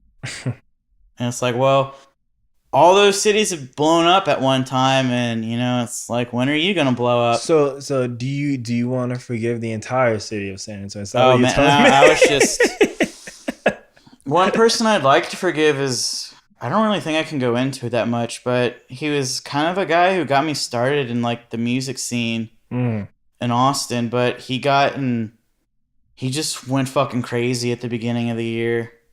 And he got arrested and all this other shit. And it's just like, I can't, like, see him in the same light or whatever. You know, and it's sad because I've known him for, like, 5 years or something. And he's, like, the reason I got to meet all these people. And he was a really chill dude. And he just, like, had an episode. And, you know, it's just, like, can't see him in the same light. And what about... So then, who would you want to forgive you? You want San Antonio to forgive you? You want Tom Whale? I could give less a shit about that. Who you want to forgive you?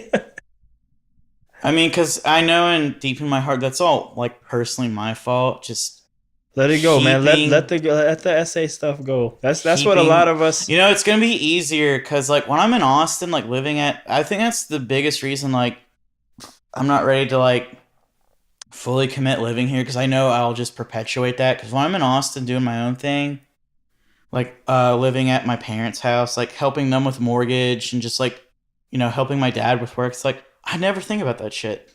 That's what I'm saying. I hang out with my Austin music friends, and if San Antonio people come to Austin, I'll hang out with them. But it's like here, it's like you gotta let it go. Let it go. I'm telling you, I have such a different view of San Antonio this whole year. Maybe once I stopped playing music, like once I killed the Boost Kids like in March, like I almost like I pretty much like my entire life here, except for the fact I haven't found like a way to make money that I like, you know.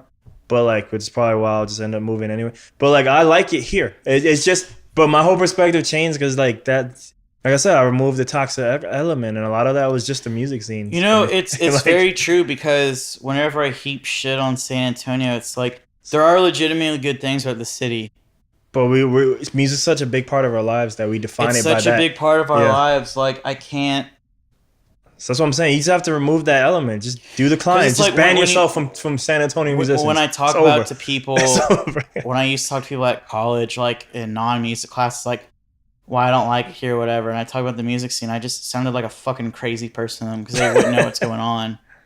And it's like, you go ask anyone who's not in like musically inclined or whatever, like any of the indie bands here, they're not gonna fucking know them anyways.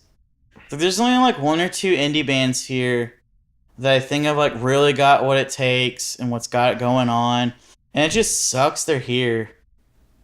You know, it really fucking does because I feel like they could do something. And, you know, this past year, like the experimental scene's really fucking stepped up, like. Because the thing I used to not like about it was just how childish everyone acted. And I used to have a problem with like a few people in particular, but it's like I'm just like, everyone matured over the past year or so, and it's like I'm working with all these people again. You know, like everyone's kind of on the same page. It's like, no, we can't be having stupid ass beef or whatever because we want to get this scene on the map. You know, as far as an experimental scene can get on the map, anyways. Yeah.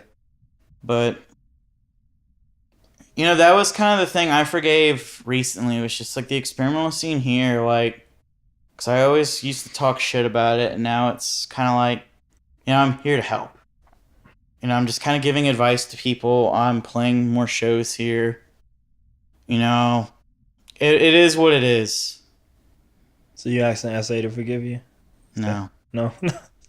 I don't know who I would ask to forgive me, because I feel like the people who I do like have beef with, it's like 2 weeks and then they just kind of forget who I am. Because it's all over Facebook and like online. There was like nothing like in college where I like really fucking pissed someone off or whatever. All right. Next one then. Where you see yourself in 3 years? Hopefully out of this fucking state. It's so hot here. Like, I mean, I love Central Texas, but holy shit, like, I wish it was located like near the Panhandle so it could at least be cold when it's winter. So where are you gonna be at then in 3 years? Either a different country, hopefully, or a different state at least. Different country, where? Japan or? Japan, Korea, one of those. Because I have connections in both, so. Go to Korea. That way I could visit you out there. Yeah, we can do that. And you can take me to see Music Bank, take me to see M.net. I don't even remember some of the other channels or whatever. I think if anything, I would just try to find a job on the East Coast. Because at least, like... New York or other place? Oh, I meant West Coast. I'm sorry. Okay. I'm not fucking... LA or Frisco? Hopefully, like... You know... Ideally, San Diego. Oh, wow. I was thinking that, but I was like, wow, who would pick that? Because no one picks I that. went there a while ago for a vacation, and I just really liked the vibe there. But I would want, like, work in LA. So maybe just in between, like... You could live in Oceanside and drive between both. Yeah, just like a small town outside of LA, if that's possible. And then just, like, commute to a job. But, you know, I've always just heard horror stories about traffic, so... Oh, no, it's the worst place ever. A lot of people like to talk shit about Houston having traffic. It's a fucking joke. Houston is lovely. You know, like... People talk about, like... people here talk like Austin has the worst traffic. I'm like, I'm pretty sure San Antonio has way worse traffic. I mean... But then again, to LA and New York, like, our traffic is, like, fucking enjoyable. It's nothing, man, because it's just a 35 line. That's it. If you know how to get out of 35, yeah, you can get around pretty easily. That's what is. Most people don't understand. It's too small. It's too small a city. The downtown's too small. Or people who go to Austin who say that shit or go during like ACL or whatever when it is fucking packed. Yeah, so I like San Diego, but I went during Comic-Con, so I don't know what San Diego really is like. And then the problem I have with LA traffic is that no matter I've driven all 24 hours of the day.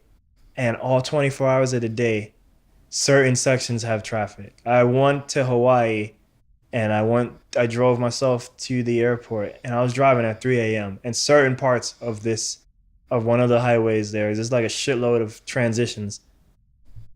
I was in traffic, and I was like, it's 3 a.m. Like, what the fuck are you guys doing? Like, it's like the city is only one job, and everybody's an Uber driver. It's like everybody's in a car. Like, I've driven at 1 p.m. on weekdays when people should be at job, and on some of these highways I'm just fucking stuck. Like, it makes no sense. I've driven all hours of the day, man. Midnight, like 3 a.m., 5 a.m., like fucking, of course 8 and 9 a.m. you getting work, but like it just never clears up. 11 a.m. I'm like, why like that's seriously the biggest turnoff of like LA for me. Oh, it is. It should be. Sucks balls. It sucks balls. And then, you know, Klein has said how shitty it is in San Fran. Like, traffic-wise. I think I only spent 3 days in there. To me, Man, and yeah, I mean, I'm probably not doing the right things to catch up in traffic there, but to me, it always felt fine. I even found parking like all the time, street parking. So like that place was, but you know, I was there on Monday through Wednesday, so I don't know if that's good or It's bad. different on the weekends. Maybe, yeah. So, but because I'd like to go have like a music related job on the West Coast, but fuck traffic, man. you have to deal with it everywhere, dude. And if you don't want to deal with it, go to New York. Subways and trains. I mean, I wish like cities had better public transit. Cause living in Japan or whatever, I didn't have a bike either. I just walked, took the fucking subway. Yeah, my thing with places like Japan, even though I've never been there, you gotta stay open later though. Come on, you gotta. I mean, thankfully, for like where I lived, there was like kind of like a diner kind of place. So it was like open till like 2 a.m. No, but I mean, even your transport needs to stay open. It needs to stay open longer. Oh no, I've been on the train where it gets to 2 a.m. and it just fucking stops. Like LA did that to me at 12:45. Yeah, and you just like, well, it looks like we're fucking walking. They didn't even finish their route. Yo, New York, you finished the route. They just left me, and yeah, we walked 3 stops. That's how it happened in That's Nagoya. bullshit. That's what the fuck is that? It was like, okay, well, we're on the last train. We're gonna get to the end. Like, nope. Yeah, cop came and was like, nah, well, you done. Literally, cop went through every car, and he was like, nah, you gotta go. I was like, well, goddamn, like, what the hell, man? That's bullshit. That shit was so annoying and just... And it was fucking raining, too. So we got a taxi. Damn. I was like, well, we'll split it. So in 3 years, you'll be in the West Coast or Japan with music job. Probably teaching overseas. Still doing my label, just self-funding it still. Which I don't mind. Yeah. Because I like doing it. All right. What is the perfect day? Man, probably just like not working, like sleeping until like 1 or 2. Probably tomorrow. And then just kind of like well, it's like when you have no plans and you can just do whatever the fuck you want. Yeah. Like, you're not inclined to go anywhere. You don't have meetings or whatever. You don't have commitments to make. It's just you can relax and just do what you want. Yeah, yeah. I'm a little bit more productive on those days because, like, can be a little bit more creative, The freedom days. Yeah. I would say tomorrow, but I got, like, shit to do tomorrow. I got, gym training, and then I got fucking go to San Marcos for that thing. All right.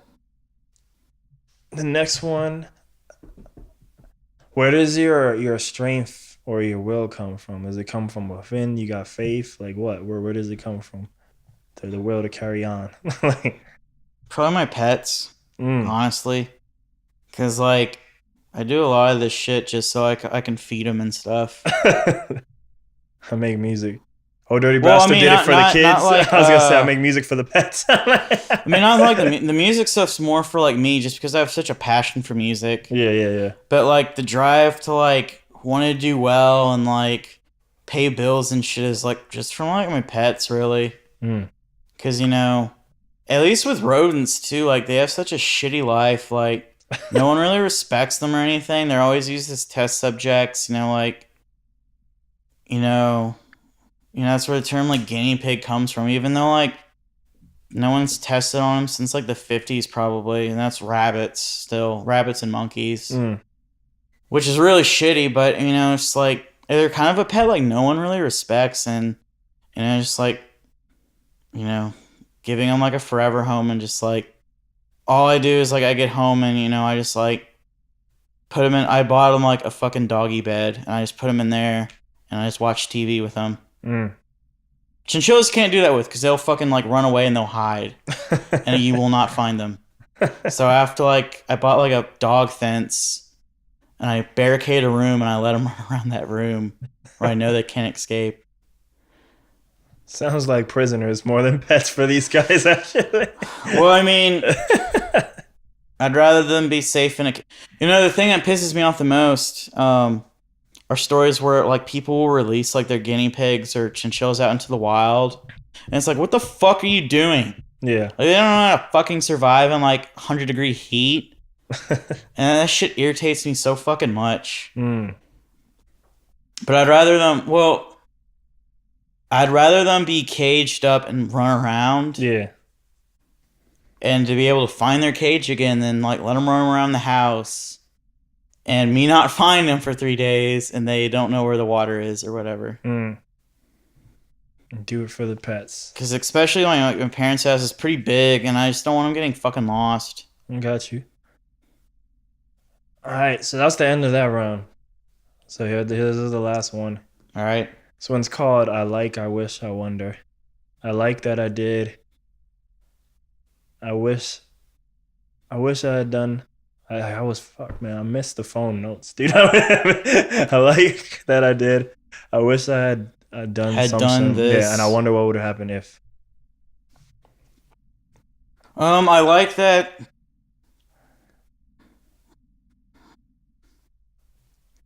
I mean, I guess it's 3 things. I like that I started doing music, you know, instead of like doing sports or whatever.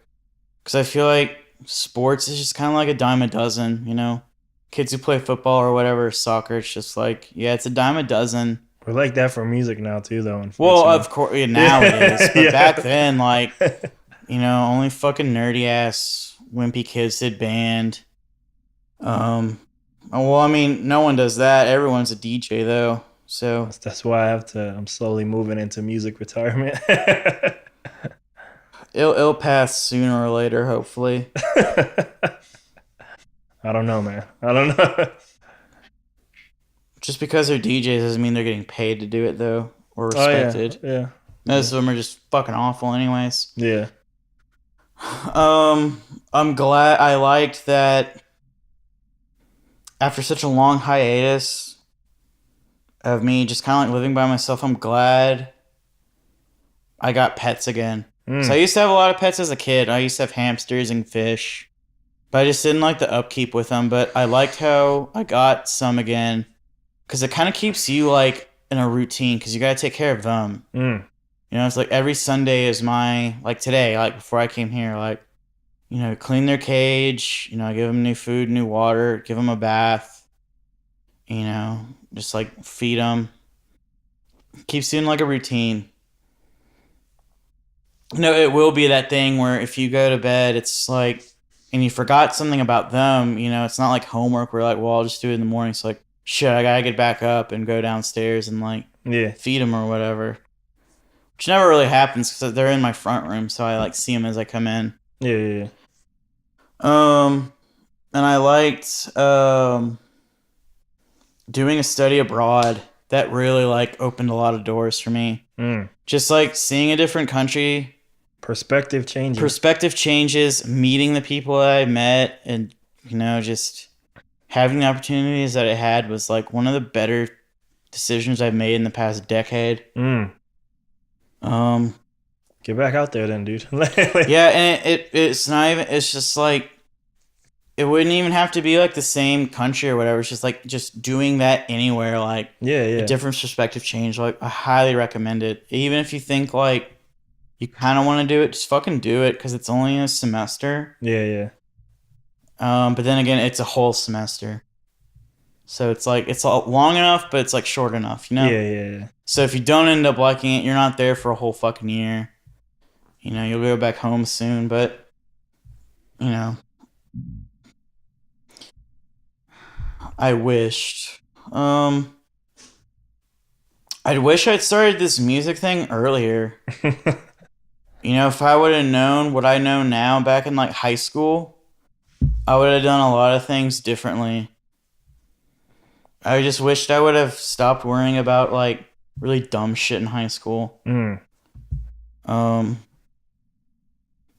Like I was really self-conscious about myself and how people thought of me and just like what I wanted to do. But if I was like, you know, in high school right now with like my thoughts today, it would have been a completely different story. You know, I would have like known what's, and I think that's with everyone though. Like, they wish they could have done something in the past, like better or differently or whatever. I wish I had started my musical career like playing and stuff as a solo artist earlier. And I wish I would have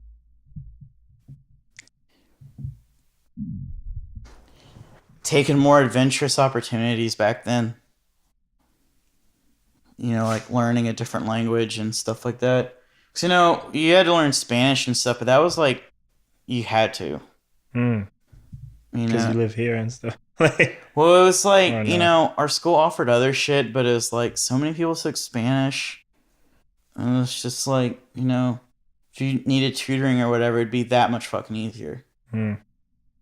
Because I'll know people here who did like Japanese or Chinese in high school, and it's like, whoa, look at you fucking privileged ass kid.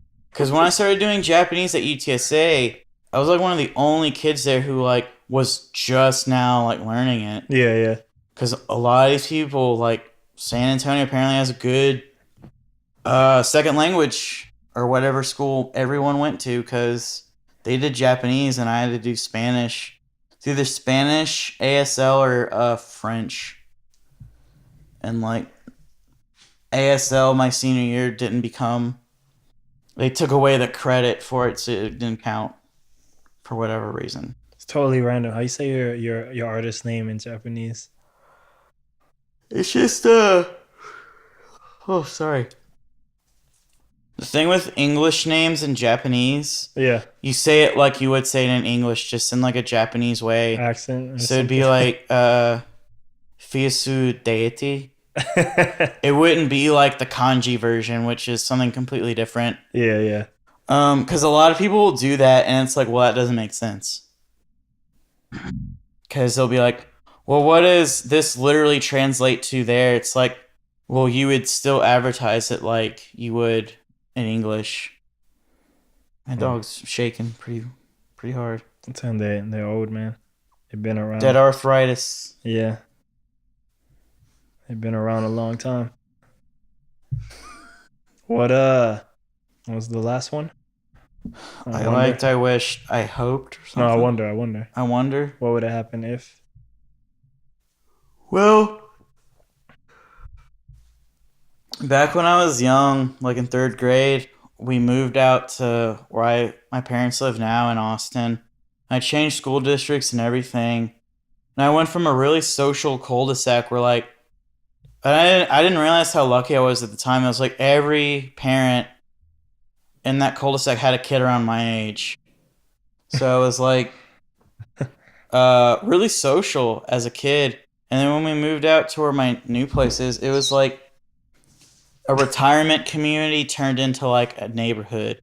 Yeah. So everyone was old, no one had kids, like, and it just became really like isolated to me. So I always wondered like how would it have been if like we didn't move or whatever. Because I would have went to a different high school in a different area and like not known the people I've known or whatever. I just kind of wonder like how that would have played out. But I mean, it's not worth like dwelling too much over it. Yeah. Because it didn't fucking happen. So yeah, man, that's it. What where can they find you and the label mates? Just ctcrecords.com. Got the website. Yeah, hasn't been updated forever, but it will be soon. Just been working on. Usually, just the best way to contact me or get in touch with me is just on my Facebook.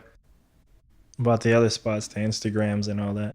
I have an Instagram. It's just G Carfer, so just abbreviated my name.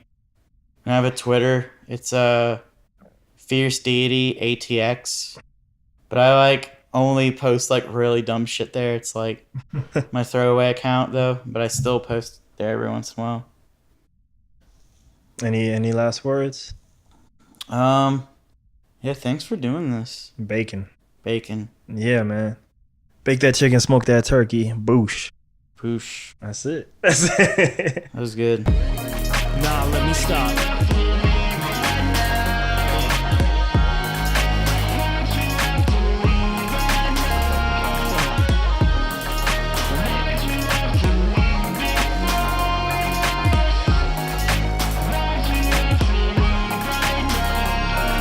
remember you, Leon and me went to Whitestone to see a classic movie to be, but too young were we for Bruce Willis story. Still your best, I'm nice, sorry. Sixth Sense was the movie, but as kids it was poopy.